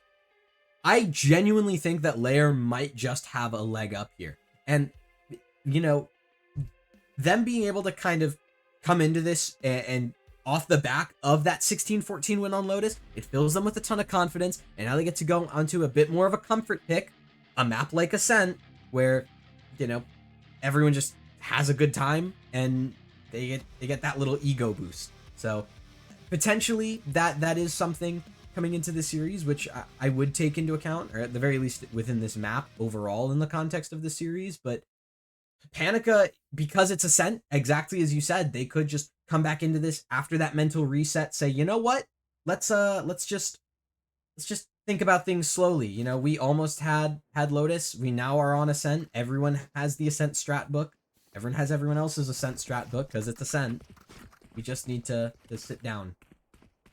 Yeah, and honestly, if you want to see someone sit down, you're gonna have to be looking at the player Nevada, who was so tall in that last game that this is the person that has a real mountain to climb to match the same level of skill that we saw them in map number 2. It's easy to sit down when you're already so tall. The bigger that you are, the harder you fall. And one thing I will say, it's a mirrored team composition on Ascent, on the map pick of LYR Esports. I'm worried about this. I am actually terrified because mirrored team comp, map pick LYR Esports, Panica managed to do a very close game. I think this is going to be another close one. Or a stomp, no in between. This is either going to be neck and neck, one round, or it's going to be 100% over to LYR Esports. No in between. Not that I was asked, but my just random number generator thrown in the pot, 13-3. We'll see if that's true or not, but it's going to start with a pistol, and you can see Smurfcat already deep onto that A site, Schofield as well chipping in. And yeah, that's that A site completely opened up and ready for a spike plant. And then eventually for a retake, you know, on the plant, Scorpio hooking up with his teammate of Scaff for this retake. You wanna take it from here? Yeah, I'll take it from here, and let's see if they're going to be able to take it in the head. Yep, that's one, and that's another one. So, yeah, pretty easy wipe there. Not much to take from. The takeaway is that if you are going to be holding Heaven, make sure that you're not staring at the floorboards. Yes, they are very nicely detailed with grain. I know the developers of Valorant worked so hard on the art style in this game, but it's not the time to be admiring the floorboards. It's time to be admiring the scoreboard. Look at this. Not a single kill for the side of Team Panica. Yeah, and that's tough. A flawless pistol means that, you know, that ultimate economy really isn't getting developed early into things. You know, on the other side, you know, Blue Smurf Cat and Schofield, they're, you know, a quarter way to getting those ults, and those are two pretty big ults. You know, no one sleeps on a Hunter's Fury, and if they do, they're probably dead, because that hurts. Yeah, Hunter's Fury, it does a lot of damage. It's one of those weapon types that can really make or break a round, especially on a map like this with such insane angles for it. But that's a Bucky walking up to you and deciding, hey, would you like to meet the rest of my spread? And now it's going to be Blue Smurf Cat ready to push up so close in heaven. This Bucky, I mean, you just replace a B with an F and you got this gun. Case in point. Yeah, and Oxu's able to find one as well, and that turns things to a 2v4. And I mean, listen, if from this point out LYR can do this without dropping a single kill, I would call that a successful anti-eco. You got a couple kills for your Jet in the form of Blue Smurf Cat, and then for everyone else, you know, you're just able to farm up a couple kills. Like, hey, look at that, Nessie back on that Outlaw. We know how much the Killjoy on the side of LYR Esports loves that new sniper. This is absolutely the start you want to see for LYR Esports on their own map pick of Ascent. Yeah, and now Scaff going in with the Odin early on. They understand that Nessie's going to be pulling out the Outlaw, cheesing it up the old-fashioned way. But now it's Scaff who has the ability to completely lock down B. That's a main concern. Ascent and the Odin is like butter on toast. It has to happen. It is a requirement for these players. But looking if they're actually going to be able to do something with it is a completely different story. As no one is pushing B, it is going to be a back-to-back-to-back A push. And the other thing that's, you know, slightly concerning about this is that, you know, these players on the side of Panica, they don't really have that Odin to help them, nor do they have that Killjoy utility to, you know, stall out at all. It's really just going to have to be on the back of those rifles. But as that rotate to B starts happening, Juan starts to get in on the action. Nessie falls, and that turns things to a 5v4. Panica with this man advantage. You know, now the A site's going to start to cool off a little bit. So with all of these darts and lineup happening, a push onto the A site looking ever more increasingly likely. This is going to be a pretty quick A push, but they have to get past Panda, and Panda's going to be good for one, shutting that player out. But look at that, the wall bang comes through. The dice are rolled, but let's see if heads are going to roll. Another flashbang, another swing, and it's going to help Scorpio get the kill, leaving only one. Venair, one there, and Yener is able to get one, but has to get an ace clutch in 20 seconds.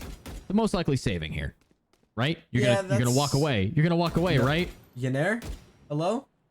What are we doing? Why not just run away? Why do we have to try and... Okay, there we go. You know what? Tuck into wine. Just go to bed. Nice little nap. You're gonna die to a KJ. No. It's okay. It's okay. See, look, he swings out for a second, but then Juan, he's gonna, like, try and do this, but he actually... Oh, no! Yener swings out, and sure, he's able to find Juan, but Nevada takes him out. What did I say? I have the script here. He was gonna die to a KJ. It doesn't matter how. It doesn't matter when. He died to a KJ. All right. So what's the script for this round then? Tell me. Okay, script for this round. They're gonna rush into the Odin. One is gonna get dropped down to maybe half HP, maybe less. But they're gonna first wait for this dart. After they wait for the dart, they're gonna realize the KJ utils here and the Odin spamming Sovas here. Then they're gonna leave. Ooh, okay, hold on, wait a minute. You might be onto something, but no, in fact, LYR Esports, they say, you know what? We're going off script. We're going straight into the B-side off the back of a flash, and Scaff falls. Nevada's gonna be here in the meantime. He's able to find one, but Nessie, too quick on the trade, too clean on the shots. There's that plant going down, and now in a 3v4 retake, and an Odin in the hands of LYR Esports. Team Panica gotta be a little scared. Yeah, you have to be a little bit scared there. And honestly, I was surprised that Blue Smurf Cat actually wanted to take those fights. And yeah, looks like he's finally punished for taking so many, leaving us in a 2v3. This is all about the retake, and the Odin has found its new host, a new Sova. But where is this? Scorpio double killing it and almost clutching it. And that is going to be a clean round, leaving us now in, hopefully, a way to bounce this back. The Odin now in Aksu's hands. Oh, dude, they got money to spare. Yeah, it's quite interesting is with this really generous attacking economy. You know, they have money to spare, but because they have to force a reinvestment, you can see Smurfcat actually just opting to go ahead and pop the Blade Storm. Yener has to get pushed down to a Guardian. And I mean, listen, I was going to say something about the Outlaw, but it's Nessie, so that's basically his main gun anyway. True. Now, looking at Nessie, looking at the rest of this team, they're split off. They want a main tile push. The knives are out, but wait a minute. Are they going to be able to check their corners? Looks like they're not even going to have to bother it. No dash available. They're just going to keep trying to swing. Juan, domed, and Panda with the trade immediately coming off here. We do have one mid, but Scaff knows where this player is, knows that they're low. They could have gotten the wall bang, but instead of wall banging, they're just going to be timing it. Gets the pick down anyways. And another one, just kidding. It's an Outlaw. It's Nessie, and it's a 1v2. Yeah, but Schofield good on that hold with the Odin. Just completely shuts down any chance that Panda could have had at that clutch. Says, nope, no thank you. We're getting 4 rounds now. That's about it. LYR Esports is up to 4. Yeah, they're up 2-4, but here's the thing, though. 1-4 on the score. This is the same strategy and the same momentum that they had. The only difference is instead of pistol round, it was their round 3. So, in my opinion, they have the same or similar momentum, yet the difference being ultimates. You have Blade Storm available, you have a quick relocate, and you're 1 away from being able to pop the null command for this KO. Those ultimates for the defense can stop these players from being a real problem. Absolutely true. And the other thing here for the side of LYR is they have that lockdown still available in the hands of Nessie. So if they go to that A site and they pop that lockdown, which it does seem ever increasingly like they want to do, you know, it could potentially mean a free site take for them. As, yeah, they've dodged all that utility. A site off the back of this lockdown, completely free for the taking. And yeah, this execute's happening now, whether we like it or not. It is going to be happening, and another one. Schofield gets the trade, but Nevada has to now back it out and will just barely be able to get away before someone can wallbang them in that angle. And the bomb, now planted, sets us up with a 4v3. And we were talking about that Hunter's Fury earlier here, Ancient Angel, and we got it again. And you know, LYR, they're going to be able to hold that all the way in the back of a main. Yener going to be the only player on the side of Yener. LYR on the site. Oh, Nessie finding 2 with that Outlaw means that, yeah, this retake, it ends before it even really got started. Juan has to save that operator for another day, for a much more scarce day than this. As you can see, Nessie just be hopping around, trying to have some fun into things. Yep, you can see it. More? No Anything? way Oh, you no, get it's another missed shot. Oh, that's just mean. That was so disrespectful. Do you guys know that this is a grand finals of a qualifier? Do you know that? Do you know that this is the Reynas, okay? One of the best EU Valorant organizations you could possibly be competing in, and you're treating it like a pug with the way you're bunny hopping around and absolutely doming these kids? The answer is they definitely know, and they have no respect. It's like back in the day, I watched Subrosa get 2 knife kills in 1 game because he just did not care. Yeah, and I mean, that's kind of the thing, though. When you're up 5-1 and, you know, your mental's feeling good, I said LYR, you know, they might have a fair bit of an advantage coming into this map just because of the mental. And, you know, as soon as I say that, Juan off the back of this paranoia starts to push up, and now Nessie's kind of scared, although he does have that operator. Ooh, missed shot, though. Just a couple traded bullets away. You know, a knife could be seen as a form of a bullet. And then the other side of the map, on this B site, Smurfcat already deep onto the site. Scaff with the Sheriff, potentially trying to find anything.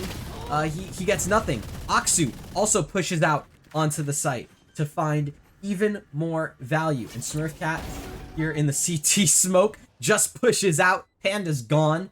And now Juan trying to do as much as possible. Could potentially just recover the op and save, but no, he has that Blade Storm. He wants to find more.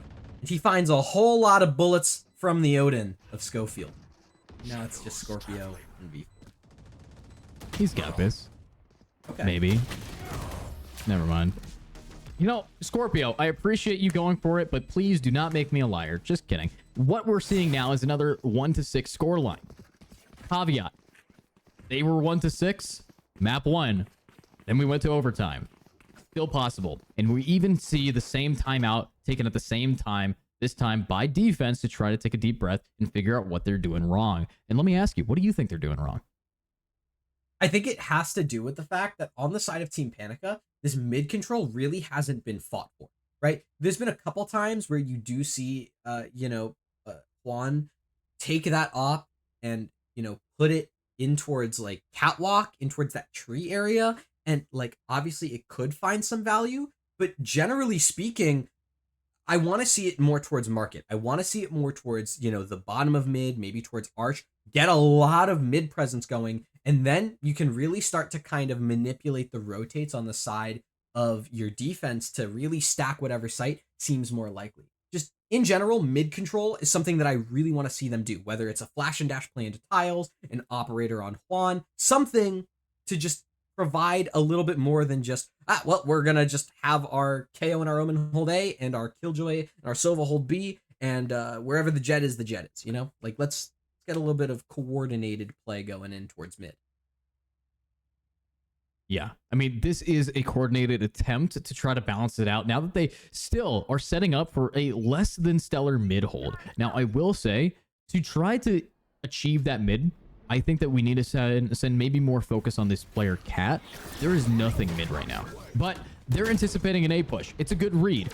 Hopefully, it's going to be a good enough read to actually get these picks, as Aksu is dead and gone. No ultimate means no chance at revival thanks to Panda. That combo of just smoke shots plus a null command worked in their favor. And for some reason, LYR Esport is not done. They got layers to their plan. They don't care if they lose one. They want to hold it down and now try to hit A again back to back.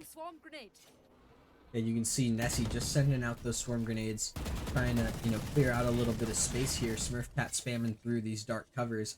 And, admittedly, we talked about mid control being a kind of focus, but actually what Team Panica have done is something a lot more, unique, and something that we don't see super often, which is this Juan pushed so far up B. It allows the rest of Team Panica to just stack this, A site. You can see the Killjoys there. All you really need is a Sova jump spotting in towards, the back of defender spawn there for anything to happen. But on the site itself, it's Nessie on the backstab from Cat, but Nevada still too clean for 2. There's that from the shadows being used just to try and get the plant down in the hands of Yener. He's able to get that. Now just trying to lurk his way around the site. His position spotted. Juan able to get that bullet in, and hey, Team Panica, the timeout pays off. Yeah, now there is a round for them. They get only one player knocked down immediately, so Panica is ready to bring this back and start heating up. This is a team that I know, if they get the right momentum, if they get the right footing, and we talked about footing a lot, they're not going to be able to fall. And this is a tap dance, the way that these guys are playing. They're kind of just bouncing all over the place, figuring out what works, what doesn't. And you're going to need to learn that, especially on a map like Ascent immediately after Lotus. Those two maps have a core basis of play style that translates to some aspect of every other map that we have in the series, especially Icebox being the final map. If we do get there, there's a lot of opportunity for them to learn something about the enemies. But Juan, let's learn what you can do with the op first. Well, he can do that. He can just get a nice kill, and Scaff finds Smurfcat in the meantime in mid. Now for Scaff. Oh! The spray betrays him as Aksu can actually catch off both of the initiators for Panica. And now LYR. Oh, the flash is just too good. Scorpio in the back of the site can't find anything too much of value. And now Nevada, 1v3. I don't actually see this really working out in his favor all that much. Maybe that's just me though. No, I think Nevada thinks differently than you do. That's why he's trying to go for these picks, trying to go for these peaks. Oh, And it works. okay. Never mind. Yeah. Yeah. Nevada's him. Nevada is this killjoy, and they have to try to keep the revitalization going, but check your corners, buddy, because that's going to be Aksu right behind you. Yeah, there it is. I mean, the op tried to get retrieved. It doesn't come through. So LYR able to secure their lead in this half at least a 7. That's a good way to start things out. And now the pressure is going to start to set in for Team Panica, right? You know, you're down 2-7. You took a timeout. You got around. But you can't really just take timeouts every single round, right? You have to, you know, leave some of it by the wayside. And with kind of economic straits in the dire positions they're in, you can see Panda down to a Marshall. You know, some light shields needing to be compromised in the hands of Scorpio. Not all roses, but oh no. Flash and dash towards tiles doesn't go their way either. Oh! Nice. Nice double kill down from Scorpio. I mean, if one shot more landed there, that would have been a completely different outcome to this round.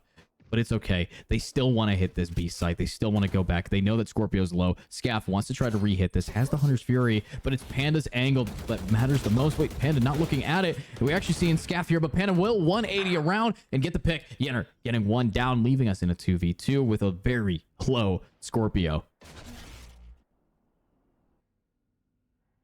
Let's see. 2-on-2. Headed towards B. Scorpio. 1 bullet away from death. 5 HP to his name. Cover going up. The other side of things, a Killjoy lurking towards A, making sure that that A site is not getting planted on. Both of these 30 players seconds left.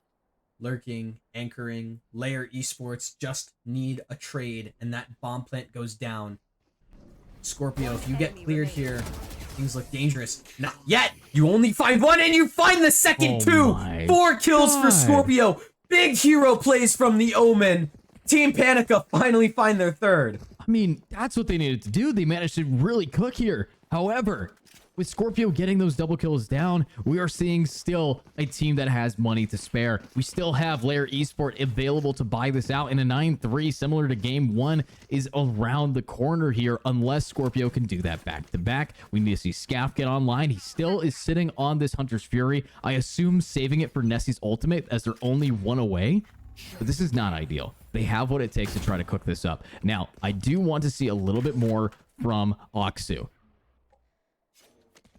Yeah, Aksu has definitely been a bit more of a quiet player on the side of LYR, but you know, you're playing that KO, and normally there's kind of 2 ways you can either play KO. You can either play him like a star role, where you know you're kind of using your utility for yourself to make your own plays, or you play him like a more supportive agent. And considering Aksu's been taking that more supportive role with you know the frag grenade lineups, the flash drive lineups, you know, you could potentially see that impact in terms of KDA go to the wayside. But you know whose KDA isn't going to the wayside? That's Smurfcat on the site, able to find 2, a double entry into the round. 1 gonna maybe try and respond with that first kill onto Schofield, so a Hunter's Fury post plant, that's out of the question now. If Nessie's able to lurk up though, this could be dangerous on the retake, and that's it. Immediately, as soon as Nessie gets the kill, that's the trigger for LYR to just completely sweep up the rest of Team Panica.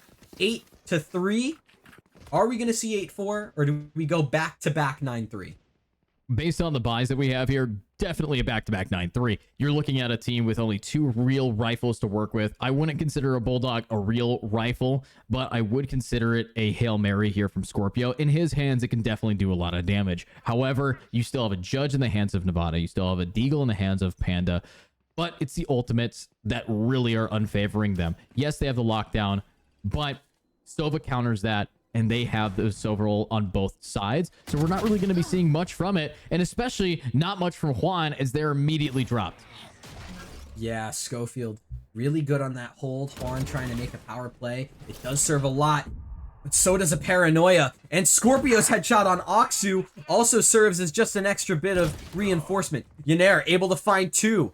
Trades things back out. Team Panica Panicking now as 9-3 looks ever clearer. Smurfcat pops the Blade Storm, Scaff falls, and now it's Nevada. 1v4, able to recover a Vandal, so at least it's more doable than when it was just a Judge, but with the spike being planted and legs all the way over towards B, yeah, there's that kill. It's Smurfcats to claim 9-3 for a second map in a row. LYR Esports have the advantage. That's just...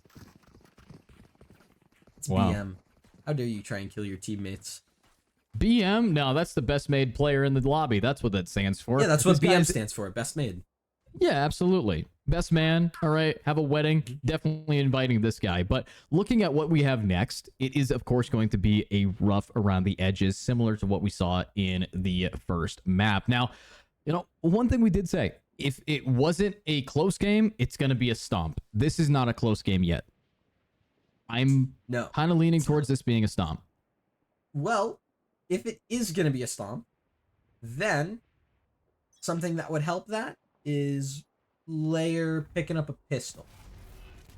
I mean, if Team Panica can pick up a pistol, then hey, then we'll talk about that comeback happening for the second map in a row in this series. But for now, on the defensive side, LYR could potentially do something a little tricky, especially with that pop flash out toward mid.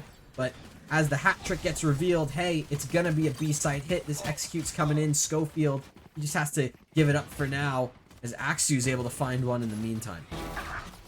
Oh, great positioning there from Juan. Another one from Juan and another from Panda. Oh my goodness. But Nessie's the last player standing, and if we have one thing to say about Nessie is you cannot rule out a round until Nessie is down, leaving us now 22 HP, 1v2, has enough to cook, but let's see if they actually are going to be able to do it. A little bit of a whiff turret there, not going to help him out too much, but it doesn't matter. Nessie just has to get some headshots here. Both players are low enough to be a one-tap each, but with 4 bullets, no reload, he's still just inching his way up, and just barely doesn't get the kill thanks to the corner. And he's gonna take it slow.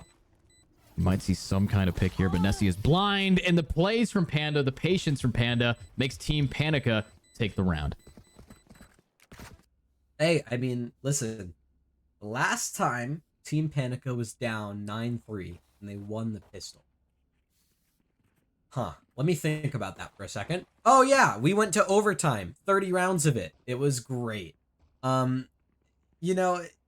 I don't want to say that history repeats itself because it was just a pistol, but it's entirely possible that we see Panica, start to build their way back into this, especially on this second round anti-eco where, it's like a sheriff and then like a shorty on Axu. That's true. That is fair. We are seeing a little bit of a split, and I do want to point out Panica, last game, their loss was the first loss they've had in this entire tournament. So they gotta have some kind of comeback here. But Oxu actually getting a 1-for-1 trade. That's huge for the side of defense. But now look at this stack. 4 players on B. And because Oxu was pushed up there, they're not going to expect all of these players here. And if they push in... Oh, but Nevada's just too clean. Oh, they're split. Oh...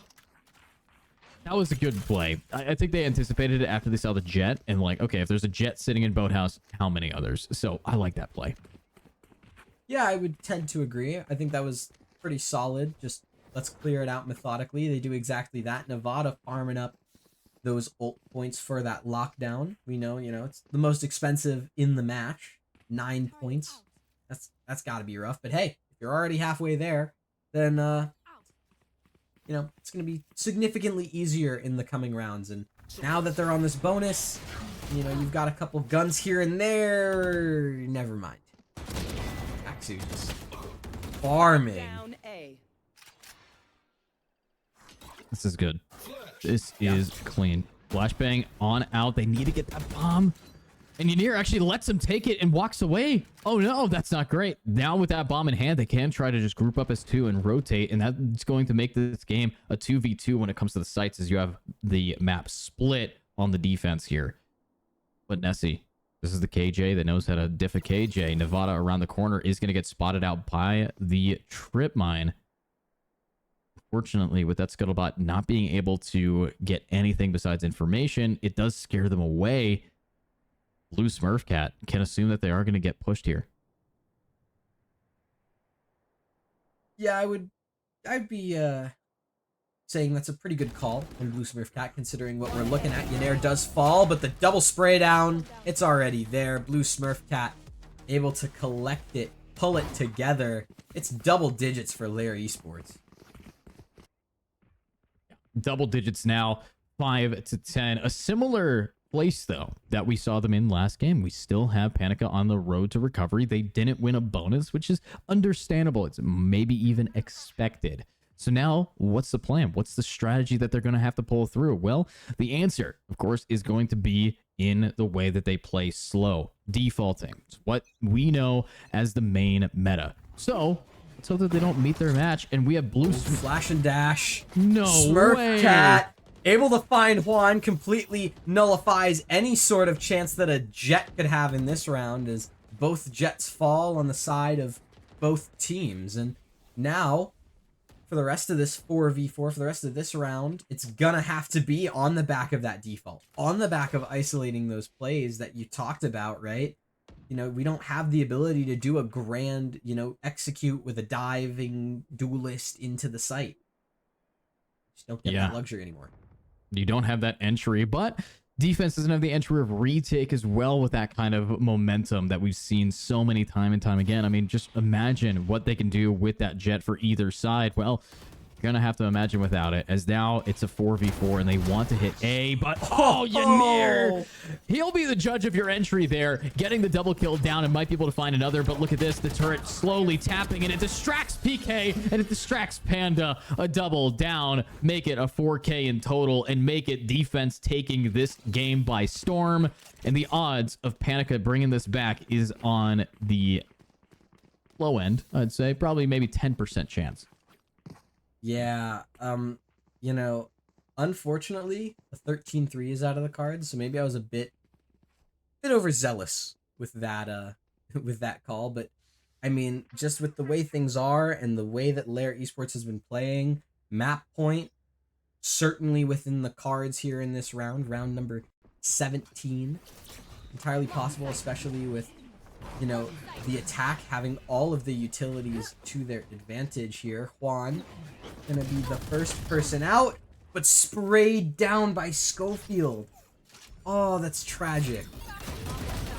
Oh, what's even more tragic is what Nessie is cooking up. One might be able to find 3 here if they just keep holding it, and they do. Last bullet switching to the shorty, but they come up short. At the end of the day, though, it doesn't even matter. One player for the cost of the entire Team Panica roster is exactly what we need to be looking at here. That's the kind of gameplay that we know this team is ready to rock us into map number 3 with. Yeah, and especially now looking at things, this is kind of Team Panica's last stand on a sense, right? Like, they have to get 7 in a row, which neither team has done thus far in the series, and they have to do it flawlessly just to make it to OT, where they're only allowed to lose 1 round. Oh no, Blue Smurf. Oh my god, wait, he spots him. Oh, This is very aggro. How are you still alive, unpunished? And the shock dart will come through, but unfortunately there's a big wall in your way. Now they have to try to hit this up with the lockdown. Lots of damage taken by LYR and Nevada cleaning it up. What a trade. It's always Jet for Jet. And there's the trade-offs again. 2v3. yeah, and now that lockdown going in, clearing out the site, that nanoswarm just being used to buy a little bit of time so Nevada can get the plant.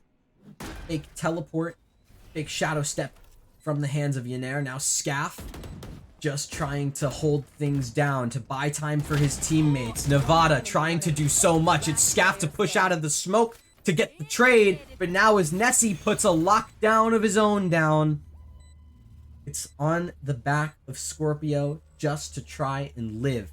He has to get away. He has to make sure that Nessie can't defuse this spike for free. Can't get it done. Under the nose of Scorpio. The tap was there. Scorpio calls it, though. He calls the fake. Oh my goodness. There's just no time. Off the back of a passive play, Scorpio finds the round. Team Panica, they're not done yet.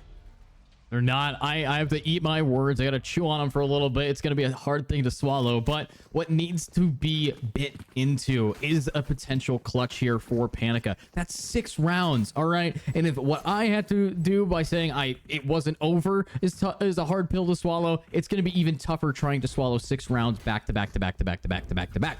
So what is the plan? They got ultimates to use. They have the nullifier, or not the nullifier, the null command. They have the Hunter's Fury. They have the Blade Storm. Those are all so aggressive, and they do wonders against this team. They've done so well. So Smurf Cat with that operator in towards mid. Could also be the tip of the spear needed. Ooh, it's just a couple tags for now. It's 2 players down to 1 bullet making the difference between them and map 3 of Split. Smurf Cat, Blade Storm of his own, updrafts around. Just trying to make a day of things in Nevada. Ooh, okay. That was scary. That turret. You know, it doesn't do a lot of damage, but when you're already so low, an op shot is basically the same thing. Smurf Cat finds one onto Juan. Scaff on the execute onto the B site, though, takes out the anchor of Yener. So that spike's gonna go down. But there's a null command on the side of LYR ready to be used for a retake. They gotta do it soon, though. They can't really rely too much here. Now is when you want to pop it, but that ultimate's already ripping through, and now he pops at the last second, so he gets a revive potential. Now with only 1 player on site, it's just going to be down to the trades. Now, they can try to pick each other up as Nessie gets all the kills, and they will succeed in picking him up. But as they pick him up, he doesn't even get shut back down. Barely a missed shot. Scaff having to 1v3 clutch against all these low players. 1 tap. 1... No. Done. And there it is. GG map 2. This time going to LYR in a predominantly dominant fashion. Defenders win. Yeah, and something as well about that map pick of Scent for LYR is you could say, oh, well, it wasn't, you know, a stomp. It wasn't like a 13-4, a 13-3, but it was a 13-6. And considering the fact that on map 1, you know, you had a 14-16 game going into map 2, not being able to even pick up 50% of the rounds that you won on map 1, that's gotta sting. And now, if you lose 1 more map, that's it. This grand finals is over. It's a best of 5, and 2 maps have already gone the way of LYR Esports. So, if you're Team Panica, you've probably been panicking. Yeah, pretty heavily too. I do know that it is going to be Team Panica's map pick coming up next, so that might be able to go into their favor, help them get closer to winning it. But as he said, this is going to be a do or die situation. If they fall hard, and they fall not only out of a map, but out of the tournament. $150 will go to someone else, and their qualifier spot will be moved over as well. So what we will be doing is we will allow these players to take a deep breath, drink some water. You guys should be doing the same. Stay hydrated. We'll be right back with a 5-minute break.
Welcome back, everybody, to the Reynas. This is now map number 3. My name is Edu, and I'm joined by Ancient Angel. Angel, what can we be expecting in map number 3 here?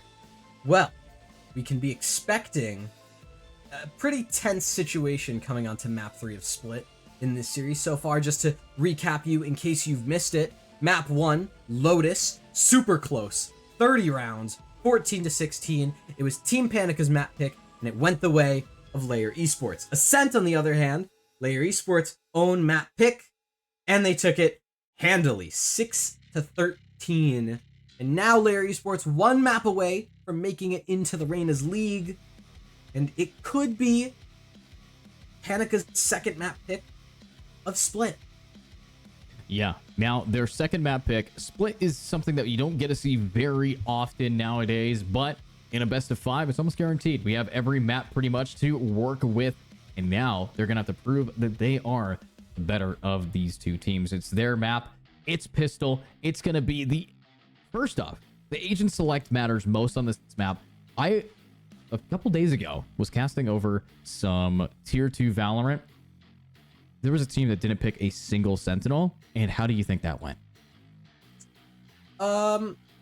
It's really dependent on the team, but considering the fact that you specified tier 2, I'm guessing that it didn't go too well. Nope! Did absolutely poor. Remember, you do not want to not have a Sentinel on Split. I would say that it is a requirement. Straight up a requirement. The VCT would tend to disagree with you, as the EG comp, the double duelist, double controller, did phenomenally well. But true. This isn't EG. You know, this is not VCT. This is not Champions. This is the Reynas. And so, considering what that Sentinel will bring to the table, is it's gonna buy a lot more time for your team to really start to gather themselves, figure out the rotations, where they want to go, you know, throughout the mid round and the late round. It's absolutely a wonderful tool to have, and you can see both Nevada and Nessie picking up the Cypher. Another pick that I like coming out from LYR is Schofield's Sage. It's a pick that we haven't seen a lot of, but I really do enjoy a nice Sage. Yeah, I think Sage does quite amount of wonders here for him. I do actually like the Sage plus Sky combo. One thing that really came up in that previous game I was talking about over at, this was at the Fun Have Invitational, it really came down to the fact that they have sustain that is so consistent that they're going to have to take so much damage in one spray. And if we look back at how Ascent was going, if we remind ourselves about how many times there was someone who was at 1 HP, or there was a fight that broke out early in the game where no one died, but they all walked away low, that's not going to be a problem for the LYR Esport. They have enough heals for that. Team Panica, though, only has that Sky, which only having the Sky, I think, is going to be all right. It's just not nearly the same caliber of sustainability. Well, we're about to find out. As you can see, that Paranoia trying to get used towards tower, try and build their way into this pistol round, but Schofield just walling it off, saying, nope, you're going to need to use more than just a Paranoia to take tower. Go try your luck elsewhere, kiddos. And now you can see Team Panica. Yeah, all right. You know what? Let's just look towards vents, guys. Come on. It's the other side of mid. And Juan, yep, there's the call. Smurf Cat takes him out cleanly. And that's the opener for this round. But Nevada from ramps immediately responds for 2. This turns things completely on their head. They found my wire. Yeah, this turns him up, but look at this, tournament off. That's going to be a double into a triple into Nevada taking over the site. Team Panica, their map pick, proving to be dangerous for LYR. But wait a minute, Panda now getting chased down, manages to get away, but that heal is going to come through. However, there's still 3 players sitting on site. Yania needs to clutch it up, but unfortunately, the only thing they're clutching is their pearls, as they are on the back end here, and that's an ace for Nevada, and that is a insane change of pace from game number 2. Yeah, that's absolutely night and day. You know, we talked about Nessie being a killjoy to be messed with. Nevada says, hey, we're not on killjoy anymore, we're on Cypher. So listen up, this is my house. This is my pistol round, and Team Panica, admittedly, has been pretty good on pistols. So the fact that they're able to take this one doesn't surprise me all too much. but I want to see what they're able to do in this round. You know, where they have the gun advantage in this anti-eco, where they've been a little less than, you know, optimal, consistent. Yeah, a little bit less, but there's one thing to say. And it's how these players are going to be able to duke it out. They're splitting off. Wait, homie, get your gun out. Get your gun out. No. Oh, no. Schofield proving as to why you make sure you have your secondary always out. But Juan, able to get the pick anyways, is there for the trade. Here's a fun fact. Did you know that moving with your pistol compared to moving with your knife is barely any different, and pulling out your knife is only for stylistic purposes and or trying to do corner checks? Yeah, but like Nevada is really cool when he has the karambit and he spins it around, so I think pulling out the knife is good. Oh yeah, you're right. You're right. Yeah. You gotta remember, it's all about the style points, okay? No one cares about a cool clip you do where you're lurking around with a classic in your hands. That's just gross. But like you get a nice, like, you know, look at that Reaver Karambit in the hands of Axu, and you know, maybe that shorty means something. No, maybe you're right. Skins equal wins. You sure do, and you can see right there. Oh. Okay, maybe not that much wins, but a little bit of wins. But you see how after he killed him, he immediately started bunny hopping around, spectating his knife? He couldn't do that if he didn't pay the $75 for the bundle. Exactly, and it also wouldn't have looked as cool if he started bunny hopping around with like a classic. So, true. You know, this is why this is why we use our knives. Okay, this is really important. This is the top tier Valorant analysis everyone comes to expect. But talking about a bonus round now, I mean, listen, LYR Esports on the defense, they're finally able to get these guns, right? So you should be expecting in this round maybe a bit more of a fast play from Team Panica to try and catch this defense off guard. And if that's the case, and it's going to be towards ramps, it's going to have to be Nessie to try and respond.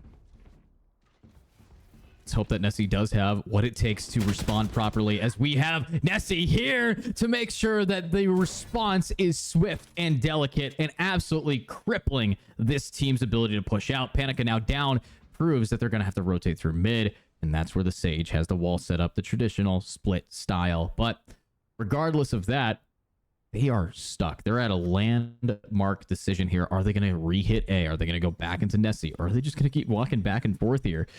Panda spamming his Y button right now. That is he is pressing that key so much right now. Listen, I get it. Because sometimes when you're stressed, you know, like in like those, you know, like moments where you're having like Thanksgiving dinner with your family, or like you're having a big family dinner, and you know, you're getting stressed because someone brought up something and your leg starts like shaking a bit. It's like the same thing, but just in Valorant terms, you know? And you know, Scorpio getting a little nervous, starting to jitter over towards mid, gets taken out by Schofield. So now that the site is getting fully executed on A, Smurf Cat swings over to hit Nevada clean in the head. So sure, Panda's gonna be able to plant the spike, but in a 2v5, and Smurf Cat just continuing to dominate. The stylistic points are there. A 3K out for the Jet on split, and it's LYR Esports to take a gun round. Yeah, I mean, this is what we want to be looking at here.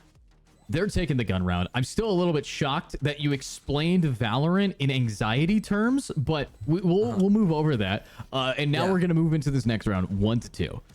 This is where I think that hopefully the defense side is going to keep that momentum in their hands, but it was a bonus round that they weren't able to win for Panica. Now they get their full buys. Here's one thing, though. The one reason I think Cypher is the strongest Sentinel as of right now, not only from the buffs, but also the fact that their ultimate is only 6. Information is key in a lot of these, a lot of the ways that these characters play it out. Having the ultimate give you 2 chances at seeing the entire minimap is wild. So I think if they keep this up, if they get that initial kill, they're going to have all the info they need to just keep this entire game in their hands. I mean, yeah, that's absolutely true. They could keep up that momentum. However, they just fast hit it into A, and there was no Cypher here to hold them back. You know, there was no such thing as a Nessie try and hold things down. Instead, it's Schofield to start things out on this retake. So now hopefully, if you are a LYR Esports fan, you're going to potentially see a response here from Smurfcat. You can see him jumping around. He's able to find one on the round as well, but Scorpio continuing to cause havoc in main. It's Nessie and Yener to eventually mop things up on the site, and because the site's all that matters at the end of the day, that's a defuse going their way yet again for a second round in a row. They tie things up 2-2. Wow. Tying it up now. Kind of expected from LYR Esports. If they don't win the pistol, it takes them a little bit to, start cooking up a bit. But now is the chance that we have a streak. This is actually the first time in a long time that we've seen a 2-score into 2-score. So Team Panica is actually playing the first half better than they have yet today. So I want to see what else they're going to be able to keep moving with. The problem, though, they have run out of funds. They only have their sheriffs they want to be able to touch up on the sites. And that could be the nail in the coffin for these next few rounds. Hopefully, they can at least get the bomb planted for some money. We'll have to see, but, when it comes to an eco, you know what they say. When you don't have funds, do something that is fun. And you can see that triple push kind of quickly. Take all that space towards mid could mean something, but with the dash out towards garage, the trap play, Scorpio caught off guard. Schofield could potentially net himself a kill, but as this rotate comes in towards heaven, Nessie and Yener both now caught off by a stun. They have to try and evacuate. Nessie, are you good for it? You're good for one, you're good for a second. Yener gets your third, and now Nevada, a 1v5. Yeah, that's not happening anytime soon. LYR Esports, a flawless third. Wow. Woo. I mean, beautiful job there. Flawlessing it up right on the round where these guys need to just keep it moving. I think that this is the showcase that LYR has over Team Panica that really just scares the life out of them. The problem now, obviously the last round was an eco, but still, Quan, this is your entry. This is the guy that needs to be able to punch through. 1 kill, no assist. Hasn't been able to quite get enough damage dealt in this moment to launch onto site, and that's why the retakes have been so easy for this team. But Yener, this is mid, and Juan lives up, gets the first blood, but Yener gets a double kill down. Smurfcat wants to get the trade, but knows a peek is just too greedy. Wait for your Sage to give you a heal, and then try to re-hit this. Sage, heal me, please. Please, Sage, please heal me. Please, there it is. There's that heal coming through, and now you can see the blue Smurf cat walking his way around, starting to rotate over to A, but these 3 players on Team Panica that are left in the round, they haven't left mid. They're still here. They're waiting. They're trying to push Schofield off of this tower position to go hit the B site. Scaff is going to be the entry into things. Schofield running with his knife out, does get caught out eventually thanks to Scaff's crispy headshots. And now, as Smurfcat starts to look into this B site to start things out on this retake, 2v3, generally, I'd say Panica should be able to convert. Should be able to convert, but the difference is blue Smurfcat. This is a player that is looking all right and actually not spotted. Oh my god. Okay, that dog had to do a triple double back here. And now is able to keep this moving up. Nevada, up close and personal, might be able to find something, but look at that jump. Oh my god, Smurf gets it. Whoa! What? Oh, okay, it was Staff who saw them from the corner angle. Still, though, an amazing round going over to Team Panica, and that is the strats they need to keep cooking. Yeah, that's ridiculous. That's how you get your third round for Team Panica. But at the end of the day, ridiculous, but not unwelcome. If you're Team Panica, saying, hey, we got our third round, we got it cleanly, able to keep 2 people alive, we get to reinvest. On the other side of things for LYR, Smurfcat picking up that jet, that operator we talk about so often towards mid, that showstopper nice for ult. Juan.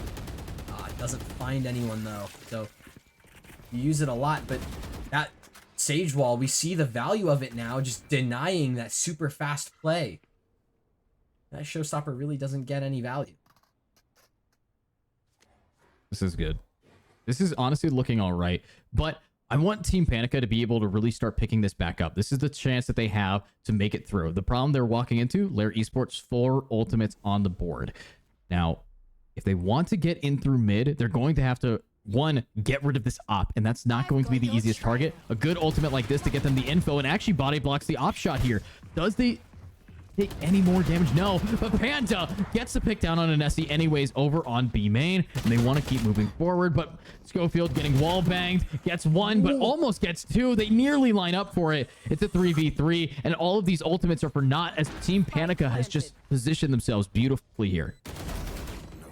Yeah, but you know what? The shots on Yener and Aksu can do you one better. Juan, stuck towards Raptors, has to go huge here. Gets spotted out. The jiggle's there, and Smurfcat's Blade Storm can clean it all up.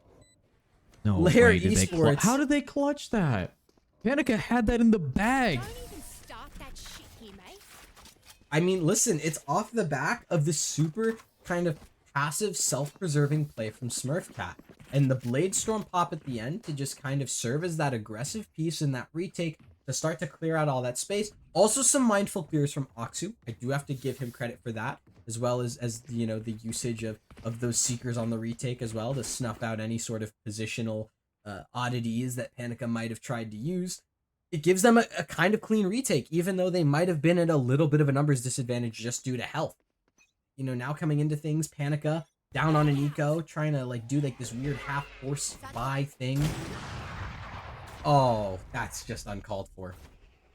Yeah, what a shot. Taking out Juan like that. Unfortunately, Juan needed to make the space for their team again, and it just didn't happen. But hey, they have an opportunity here to maybe get the bomb planted. This game is still very close, and there it is. The Yener will be traded out by Staff. But Scaff is going to get him anyways. The trade out. 3v2. The flank is coming through, but it's not enough. Panda has to swing, and unfortunately will not be able to connect. One ultimate available if he really wants to pop it, but he's just gonna have to go hard with this Sheriff, and Oh my. doesn't really get it. No, not entirely. I mean, it's a good 3k out for Aksu though. So that's kind of the first thing to look at and be like, hey, that's the positive on the round, right? The Sky, the player that was, you know, a little bit quiet on the side of LYR. Admittedly, they don't need another player to step up, but he did it anyways. He wanted his little three-piece. He wanted his highlights. And now for Team Panica, you know, you're bringing out these rifles again. You have another chance. You have another gun round to try and prove your worth here. What can you make of it? That's the really important thing. You know, can we take out this operator on Smurfcat to start things out? And then from there, can we scale into a site? We'll have to figure all that out, though, as some utility's been traded in both B, main, and mid. Oh. Wow. I mean, great opening there from Blue Smurf Cat. It's what he does. If we're going to be looking at the scoreboard at the end of the day, it is down to Blue Smurf and their ability to get those entry picks. Leaving us now in a momentous occasion for Panica to try to catch this up. This is their bye round. Yes, they are down one player, but that hasn't stopped them before. When Nevada gets a shot like that, clean flick onto Yener. Now might be able to do it again, but Aksu is here to replace their teammates. And in the exact same angle, they see the players rushing in, but they have no idea that the Sky is behind them. But talk about another Sky behind. Scaff making some shots fired. The trigger discipline, one, but not two. Aksu good for what? A shot. The op drops another, and there's only one on site. They know this. They know that the Sky is going for the damage. So if they just res and rush, this should be free. They can stick it. Unfortunately, that is a Sky Scaff who got lost in the lurking sauce. I'm not gonna lie. Yeah, I mean, listen, the lurk becomes enticing to a degree where you're like, oh yeah, I can get this huge lurk off into B. I can pull some rotations back, make it easier for my teammates to hit the site. I can do all this, and then, you know, as the defenders start to retake, I can go in and like do all this cool macro stuff and get a cool 3K clip, and I can post it to Twitter, and everyone loves me. But if your teammates just can't close out the site properly and get a safe post plant to begin with, then that entire lurk, that entire plan that you formulated in your head means nothing. And, you know, that's kind of how LYR is able to get to 6 here. Off the back of Smurfcat, off the back of Aksu, just kind of going huge on that A site, getting a couple crucial picks, and rendering that lurk useless. Yeah, very unfortunate in the timing there. Now 6-3, a lead again in the hands of LYR Esports. And Panica, from having their best game yet to not having it at all, Hopefully, we're going to be able to see them make some sort of recovery here, but Schofield knows that their wall's about to fall, and they're going to take the trade-off here right against Nevada. But this is good. This is good. Michael Schofield right around the corner. This could be the picks, but just wasting all of their util on this lurk. But wait, where are the attackers? Why are they sitting? Oh my goodness, look at Axu's position on B. They're just all mid. And Axu's going to wait for this player. That's going to be a free kill, but they're finally pushing out. Yeah, they're finally ready for this tower hit. Smurfcat starts things off. Good op shot onto that player. Axu just sitting. Knife out now. Don't do it. Don't do it. Okay. Swaps to the Vandal instead. Not going to knife him just yet. No knives in this series, except for a Blade Storm if you count it. Nevada just holding in tower, trying to buy as much time. Smurfcat could get called out, but instead it's Nessie to take that first peek. He's able to find it. Scaff able to take out Ynera in the meantime. That means it's Panda all alone after Nessie gets a trade, and the flick just isn't there. Axu closes it out. 7-3. It's again LYR Esports guaranteeing themselves a lead at the half. Yeah, I mean, they're taking it already into this half lead, and we're seeing them just bunny hop around, giving it over to the Sky. Wait, what are they doing? Come on, they're kind of just being a little trolly here, not defusing the bomb for time maybe, and this is not the best, but 7-3. We've been here before. Map 1, we were at a 7-3 scoreline. Map 2, we had a 7-3 scoreline, and 9-3s over and over and over again. So this is Team Panica's map pick. This is their third choice that they want to be. So if they are on this for a reason, I got to ask, what is the strategy? Why haven't we seen a timeout trying to balance this team out? Have we seen a timeout and I just forgot? It's just there hasn't been as much impact in this game that I had experienced or expected them to be pulling out in these past few games. If I had to put something to it, I mean, you can see the strategy now, just rolling thunder on the site, but Michael Schofield and Ynera both able to combine for 3. Can it be 4? Yes, it can off the timing. Schofield, don't get the 4K. Not like this. It's Nevada to find 2. Some consolation frags in this round, but a 1v5, a Cypher 1v5, especially with Smurfcat on this op. I don't think so. I mean, listen. This is a tough round. Yeah, there it is. 8-3. Just to kind of run over things, the overall, like, impact that you were talking about, Panica having or not having, I think it might be a mental dip. You know, because losing map 1, your first map pick in OT, and then going on to Ascent, and then losing 6-13, I feel like mentally you've got to be kind of out of it at that point.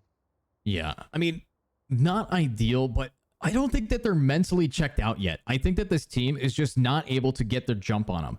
And, you know, I think that it also comes down to when they take these isolated 1v1s, losing those over and over again is going to, yes, impact the mental, but look at this. They're getting aggro, and now they're able to get some picks, so they're still able to pull out some clean shots. The problem is that they're not trading each other out, and that's not a mentality thing. That's just... honestly, sometimes it's luck based, and other times it's just whether or not you're really focused up the way you should be. Juan. The timing, it just betrays him. Just barely. Schofield's able to get that kill. And I hate to say it, Edu, but a 9-3 might be where we're headed yet again for a third map in a row at the half. It's LYR Esports up 9-3. 9-3, map 1. And here's the thing. We haven't seen a game as close as map number 1 since map number 1. Not even remotely. I was expecting some overtimes coming out. I really thought that the way that Panica played it, they were just inches away from taking map number 2, at least if they kept up that momentum that they had in map 1. I don't know where it went. If they can try their best to balance this back, I'm hopeful that they are going to be doing something. But again, Scorpio was the key to map 1. Scorpio had, one, been the top frag for that map, and second, was doing poorly at the start and turn something around. If Scorpio can activate that same vigor that he had the first time, they can bring this game back. They can do it again. But 1-11 is not ideal. 3 to 12 for Juan, not ideal. 3 to 10 for Panda, not ideal. This is not the scoreline you would expect at a half. Yeah, definitely not. And you can see this is kind of the gamble play that Panica are starting to make. 4 players in towards vents. You can see all that utility getting used, all for 1 kill onto Smurfcat. Make it 2 now that Axu gets traded out as well. Schofield has to try and run away, preserve life, make sure that this 3v4 doesn't get turned into anything worse. And thanks to a trade from Yener, it turns into a 3v2. So, you know, arguably about the same as a 3v4. Yeah, arguably, but look at this. Great rips. That's going to be 1v3 now. And Nessie's in a bad position. This could be the pistol that starts Panica back on their streak. I would love that for you, and you're going to get it for us. There it is. Nevada taking another one down. Absolutely beautifully played. And LYR Esports losing their momentum. They won 6 rounds in a row before that happened. I do hate to be the Debbie Downer, the bearer of bad news, right? But in the 3 rounds that Team Panica won in the last half, one of them was the pistol. So, unfortunately for Panica, if you just look at gun rounds in isolation, they only won 1. So this is a great help into this half, but I actually want to see some more tangible results than just a pistol, you know? Or maybe I'm just being too negative. You know, just a bit, but let's see it. Let's see it. I don't think the only one that's really negative right now is Scorpio's KD, but let's see it now. Panda now pushing right back in here. Yener able to get the trades, but this is what we need to see from Team Panica. Panica is right around the corner and wants to chase Yener. This is just going to be the frenzy in hand, but unfortunately, Quan and their judge is going to gun them down. They are making the comeback, and they are doing it with style. However, they're about to run into a real issue. Rifle rounds, which is where LYR Esports consistently has taken them over. Yeah, LYR Esports consistently bringing out these rifle rounds over Team Panica. It kind of leaves things in a really awkward position where, you know, Panica now is in a situation where if we buy up, you know, we might not be able to really afford a round 4 buy, but also we don't have that much room to contend anyways because LYR Esports is already up to 9. So you want to try and win this, which is why you see a Bucky out for one of the Panica players. So, I mean, things are still likely here, but I'm scared. I'm very doubtful of any sort of comeback. Yeah, I'm excited for this, but what a shot! Oh my Doubtful for the comeback. How about you rethink that? That is a clean amount of damage coming up here for these players, and now it's going to be a real 2v5. The rifle round shattered by this pickup, and now they're going to keep it moving. All they have to do is keep pushing up. Oh, Juan. Oh, great stun. That's going to be a free kill. 1v5, and there it is. It's a flawless round.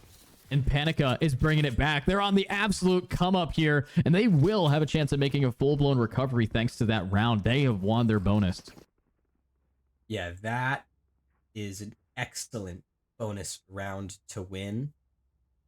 You know, listen, I said I was doubtful of a comeback, but that might be your way in. So honestly, being able to pick up these rifles, you know, and build your economy at the same time, you can see, I mean, apart from Juan, who like was fiddling with the idea of picking up a Bucky, just opts for the Vandal instead.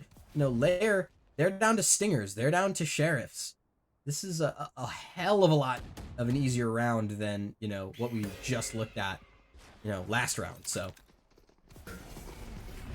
yeah, I agree. This is looking clean, but look at that Bucky. Blue Smurf Cat. Oh my god, you can't do it like that. That's going to be Juan down, and they trade it out with Panda getting a double kill, but Aksu will be able to get the pick regardless. Now they have 1 life advantage. They have set themselves up for success, and now there's only 2 players remaining. Nessie needing to be up close and personal with only a Sheriff versus 2 people.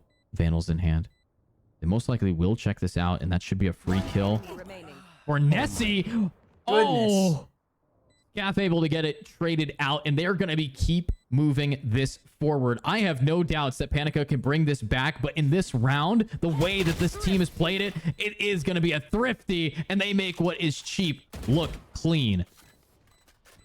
Yeah, you know, that was a prime example of LYR Esports saying, hey, we're on an eco, let's play like we're on an eco. We're gonna go fast. We're gonna catch Panica off guard, thanks to Smurfcat being able to updraft, you know, dash in towards heaven, catches that player of Juan out completely. Juan's caught off guard. He's like, oh my goodness, what's going on? Why is there a jet with a Bucky in front of me? Boom, opening pick in the round. Panica, their defense is completely shattered on the site.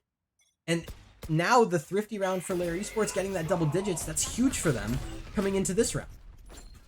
Yeah, a huge round for them, as well as we have some ultimates for defense. Defense is getting aggro. Juan getting traded out there, but oh no!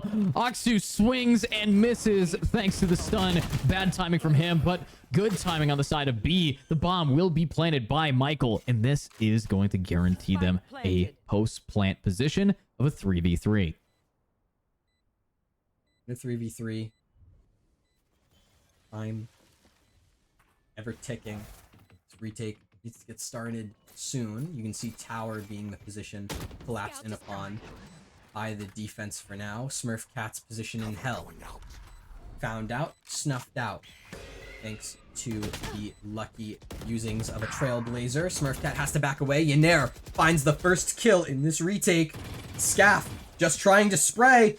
Needs to try and get something done. Smurfcat eventually falls to the hands of Panda, but Schofield from heaven able to get the flank. LYR Esports up to 11, and Team Panica. I mean, listen, you're starting to let go here. You know, they're starting to let go just a little bit, but hey, they have the opportunity. They made a comeback from this before. They've made it happen.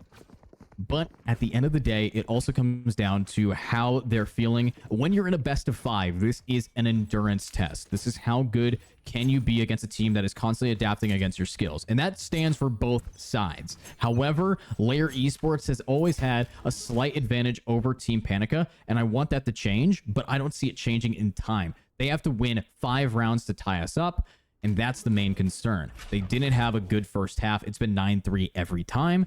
But they have an opportunity to try now to do what they did in game 1, and this time make it successful. But there it is. Panda and Scaff opening up this round. Huge first picks into things. LYR Esports, they have to back up for now. Try and reevaluate their course of action. That neural theft is going to help them in doing just that. Panda just trying to jump around here for a second. Aksu and Nessie holding in a high-low, but that's a swing off the flash. It's dodged. Aksu completely disrupts Panda's workflow, shuts him down, and now 3-on-3. Paranoia just to try and maybe delay by a little bit of time. It's mid-round. Leaves with LYR Esports, headed towards this B site. And only 2 players from Panica are holding at the very back of Alley. This could be it. 30 seconds left. They have to now push this in. And I think Panica, if they just manage to get 1 out of these down, then they'll be fine. But an ultimate like this, the Seekers is going to guarantee all the position that they need, all of the information. They know 2 players are going to be in Alley. They know that there is 1 coming up from spawn. They have all the info that they need. But what they don't have, of course, is enough utility to hold this back, maybe? No, they have the dog. They have everything. Juan is going to try to now get this in. Panica has to throw this forward, and that's going to be a trip that trips up this player. 1 remaining. All they have to do is keep it going, and Aksu, the only one on site. 1, nearly 2. Aksu gets 3 without his entire team interfering at all, and Nessie will finish it off. Attackers will get match point advantage, and another 12-6 coming through. So yeah. What's up? Nothing. My brain, I'm just shocked that we're seeing a repeat of map number 2.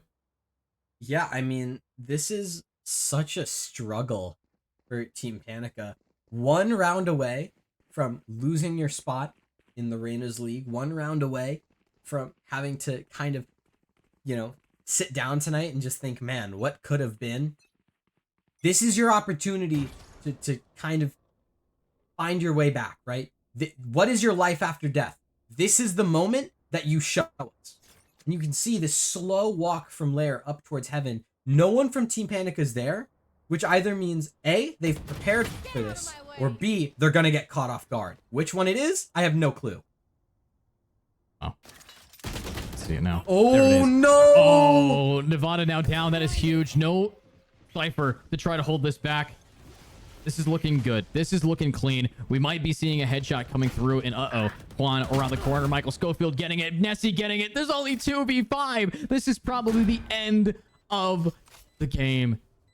Unless we can see Scorpio turn it back up, get this pick going. But unfortunately, Scorpio's going to have to ace, and Scorpio is dead. Oh, Attackers that was rude at the end there, Smurf Pat. But they did it. LYR Esports, undefeated in this tournament. You talked about how neither team had dropped a map coming into this. Well, LYR Esports still didn't drop a map, leaving this. So they have made it 13-6 on split, which means they made the series 3-0, which means they have won the Reyna's LCQ tournament. Congrats to LYR Esports. I mean, that was a well-deserved win. Absolutely. Well-deserved. They flawless the entire tournament, nearly having a hiccup in map number 1 thanks to Panica's amazing comeback potential that they had on Lotus. But at the end of the day, it does come down to who takes the map, and they took 3 in a row. I do know that Panica definitely had the momentum in the start that just kind of fell behind. Kind of fell behind a little bit, and that is going to be a little bit of a problem here. I'm thinking maybe we can see more from Panica in another qualifier. Maybe they do get invited over because they are second seed anyways in this qualifier over to the main Reyna stage. But with the way that they played today, there are some aspects of their gameplay that definitely are great and also some that need work. Regardless, one team will be moving on, one team will be celebrated, and they crushed it. And that, of course, is LYR Esports. They knew exactly how to compete today, and they cooked. So I do want to say a well-deserved GG over to them, but we are not technically done. We do have a interview with the one, the only Ollie here to get us in. We are going to set that interview up after a short little break. So before that, I do want to say thank you to Ancient Angel for joining me. Any final words regarding today's event? No, I mean, it's been an absolute phenomenal time being here, being able to cast this LCQ. Shout outs to the Reynas for having us on. It's been a wonderful cast. I have no other words than that. So other than follow me on Twitter, lol, Ancient Angel, but instead of the E in Angel down here, it's a Y. So that's about it. So thank you so much for having me. That's my final piece. Well, thanks for being with us. And again, thanks for watching, everybody. We'll be back with that interview with Ollie, so stick around.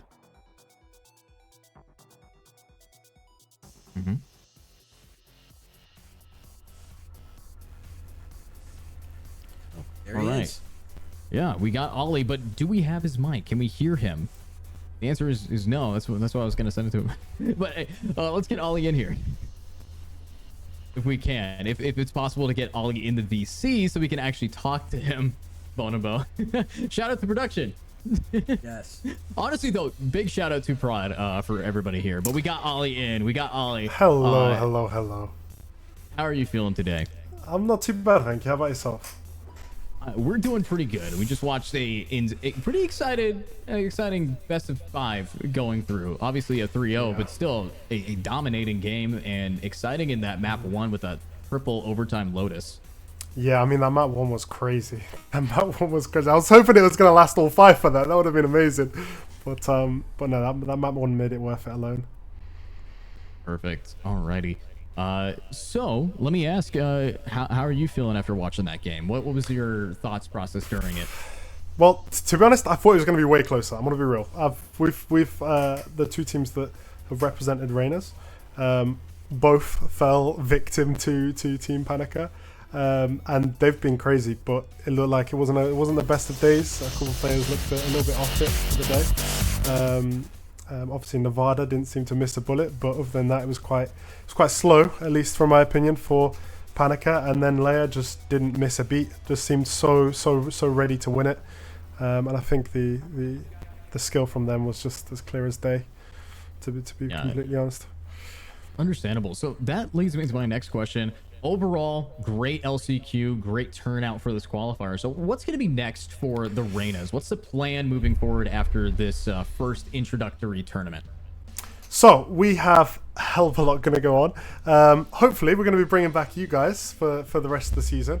I think there's been plenty of fair critics about how good you guys have been today. So again, shout out to you guys. Thank you for doing that. In terms of tournaments, we've got our first tournament of the season, which is 24th of February. That is the tournament from the Shadows. We then have 3 more tournaments lined up for the rest of the season. They are our main tournament, main season tournaments. There's going to be around 50 teams total invited. Then we're going to narrow that down to either 16 or 32 teams, depending on obviously what suits. They're going to be double elim tournaments. It's going to start the prize pool from $350 going up to close towards nearly $2,000 at the end of the season. So it's gonna be progressively building up. But yeah, that's kind of like the main plan. Again, it's going to be 4 main tournaments, but then alongside that, we're going to be doing some kind of mini invitationals that are going to give more chances for teams to be qualified or to be invited into the main tournaments. And we're going to be also hopefully doing some rank cap tournaments to kind of bring or give chances to teams that are a bit lower ranked that are trying to again get to that position of being in the main season. So it's going to be exciting. It's going to mean that it's going to be a lot closer in some of these games. I think it's going to be hopefully a lot more entertaining as well. But yeah, it's going to be good. They're the main plans. Yeah. Perfect. And Angel, any questions for Ollie here regarding the Reynas, regarding today's tournament? Anything you want to shoot over to Ollie? Yeah, I mean, I just wanted to, just ask really simply, when it comes to the overall structure of the season, can you kind of break that down for the people at home so they know what to really expect? Like, what is there to look forward to overall? Like, what does winning this tournament mean for LYR Esports? What does it mean in the future to win, some of the more weekly events that you guys are doing? Like, what does that look like? Yeah. Textually? Well, in terms of this tournament, the qualifiers was the first main qualifiers that we've done, so it's completely new to us in terms of qualifying to get into a main season. This qualifier has been a top 16 kind of opportunity to receive an invite into the main season. We are then having a possible another 3 invitationals, one being the Love Insight tournament that myself and AIM are running with the EVC League, so it's going to be the Reynas X EVC doing that. That's going to be, again, another opportunity for teams to be able to, one, be a part of a tournament. It's going to be a weekend one. And it will give them another chance to, again, qualify for both EVC and then, obviously, the Reynas. So it's a nice little combination because I think we're 2 of the bigger tournaments on Tier 3 and Tier 4 and stuff like that in the EU. So we're working together to kind of help make that a better situation for EU teams.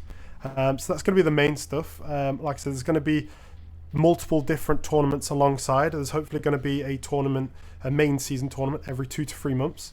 So our first one starts in February, the 24th of February. That's going to lead on for 2 to 3 weeks. And again, we're going to have yourselves back in to be doing the production for that, so they don't have to listen to my really boring casting every day. We'll avoid that. But then that's going to lead into the second tournament, which is going to be at the beginning of May. And then again, another one in July or August maybe. And then the final one being in November. So it's going to be a big season. Every single tournament, we're going to up the stakes. We're going to change the format a little bit. We're going to mix it up. So hopefully it's going to be a kind of a statement for EU tournaments. We've got an amazing team, not just from myself, with you guys obviously casting, the production and stuff like that. We've got some really good partners who are working with us to try and improve it. We have sponsors in Radiant Energy that are really big supporters of us, what we do, and kind of the whole scene as it is. We then also have an amazing staff team. I can't say anything bad about the staff team that I've got that helps support, run every single tournament, and run the server itself. But yeah, that's kind of the main bits. It's gonna be a busy year, to say the least. But we're hoping to make it a really good one. And before, I completely forgot about the last one as well. We're going to be doing more show matches. So a little bit of maybe charity fund matches where some of the stars from these tournaments will be able to come in, have fun, and earn some money for charity as well. So that's going to be a little bit of a bonus to that. But yeah, hopefully that answers your question. Yeah. Did. It's a real big plan you guys have going from already, we're in January, now wrapping up January, but going all the way to November with planned show matches and a bunch of qualifiers and main stages. This is going to be very interesting. So if you guys are at home and you're not in the Discord for the Reynas or following the Twitch channel, make sure you're doing that. Make sure you follow them on Twitter, because I know Twitter and esports are hand in hand. If you want any updates about the game, make sure you're on multiple socials for it. So I believe !socials should be a command that they should be able to use on the Twitch. But yeah, that's a bold thing to set up, and honestly kind of necessary. I work a lot of EU events. Obviously I'm an American, so I work all over the globe, but EU Valorant needs something like the Reynas right now. So having you guys put on this event, definitely a good showcase. I hope that we can, not only bring our commentary, but maybe our insight from all the different talent that we have here. And I'm excited to see where this Reyna's organization and team actually goes on. I know that your team got knocked out in the bracket, but hopefully we can see the Reynas qualify for their own event as well. That'd be interesting too. But yeah, I'm excited to see what you guys actually start cooking up and see what comes to fruition. And because actions are louder than words, and already you guys have some bold actions in the European scene. Yeah, for sure. I think there's a big gap at the moment, so it's trying to bring those rising talents, those rising teams into the fold as much as possible, and give them a bit more of an opportunity, which is what we're planning. Perfect. And that leads me into my, I believe, final question for you. As someone who is kind of the figurehead of Reyna's and others, is there anybody who you either saw competing today or throughout the bracket, or maybe someone that you've worked with that you want to shout out and make sure that there's some spotlight on them as you have the floor? Yeah, for sure. Mainly to start off the staff team. People like Ali, Leia, Annie, Jesse, Jib, Rev. There's a lot of people that are related to the server staff team. We've got an amazing set of marketing team. The designs and all of that is done by our marketing staff, which is Mia, Havoc, Endo, Kusa. They're all hugely important to everything we do. I really feel for some of them, because I've got no creative ideas, so I just said go do it your way, and they come back with amazing ideas. I mean, the design team is amazing. We've also got Reyna Energy, again, huge sponsors, trying to support us and trying to exactly help fulfill what we're trying to do as a TO. AIM as well. AIM has been really huge in helping support with the growth. I mean, again, you guys, the production team, the link between that is really important. The teams as well, like every single team that's competed, it's hugely important. It makes our time so much more exciting and so much more fun, and these TOs so much more fun when we have teams like we've had this tournament. I mean, every tournament we've done has grown exponentially, and this one is, as a qualifier as well, has been the exact same, and it's been huge. So yeah, shout out to the teams, the players. MVP wise, I think we usually tend to do a MVP performance, and I think there's been some crazy ones. I mean, Blue in the semis, and then or Blue Smurf, catch I'll say, in the semis, and then Aksu as well, the final performances. I mean, there's been way too many people to name. I mean, in terms of Ray Esports, players like Tech, players like Zawi, Kosa and stuff like that. And then we've got Card, Mini, all those type of players that are kind of are used to the tournaments, but again, are still, even with the growth, are still popping in and shining. So and people players like Scaff, Nevada today. That performance from Nevada was crazy. So yeah, there's plenty of teams. I won't go on naming forever, but there's plenty of teams, plenty of players that have really shown their quality in this qualifiers. And that's the least bit to start off with. We've got the bigger tournaments coming, where we're really excited to see some of the teams that are performing in that one as well. Yeah, and of course, you can shout out players as much as possible. I'm going to do a shout out of the people who haven't competed yet. If you guys want to get a team together and join the Reynas, make sure that, you know, the number one thing a tournament organizer needs is people playing in the event. So if you guys are thinking, oh, I could do that, well, join up, go to the socials, make sure that you are involved in the scene and get a team together, get your 5 buddies and try to have some fun. Obviously there's a lot of competition here, as we saw from today. Some amazing aim, the way that Nessie was flicking on people. Nevada was the absolute goat, just keeping their team afloat. So I think that the way that this season, and not only this season but hopefully any future seasons and other qualifiers are going to be going, it's going to be a lot of community feedback going your way. And yeah, so I think that's all that we have for questions for the Reynas, but I'll leave you with one final opportunity. If there anything that a viewer should know about the Reynas, what would that be? We're changing T3. We're changing tier 3. So we've got so many plans. We've got so much that we're doing. We're constantly moving up, and we're trying to do as much as we can to again, like, have a proper positive impact on the scene at the moment. So yeah, that's it. That's the main bit. Is again, just stay tuned, man. Just stay tuned. We do lots of different giveaways and stuff like that as well. We try and give back as much as we can to the community that we're in. So just stay tuned and enjoy. Yeah, and in the words of Ollie, that's all that we have as well. Stay tuned, everybody. We will be hopefully back, but not today. Another day, another team, another event where I know that it's going to be great. So make sure you're keeping up with the Reynas. I'm going to be keeping up. You're going to be keeping up, and we'll see you next time. Thank you very much.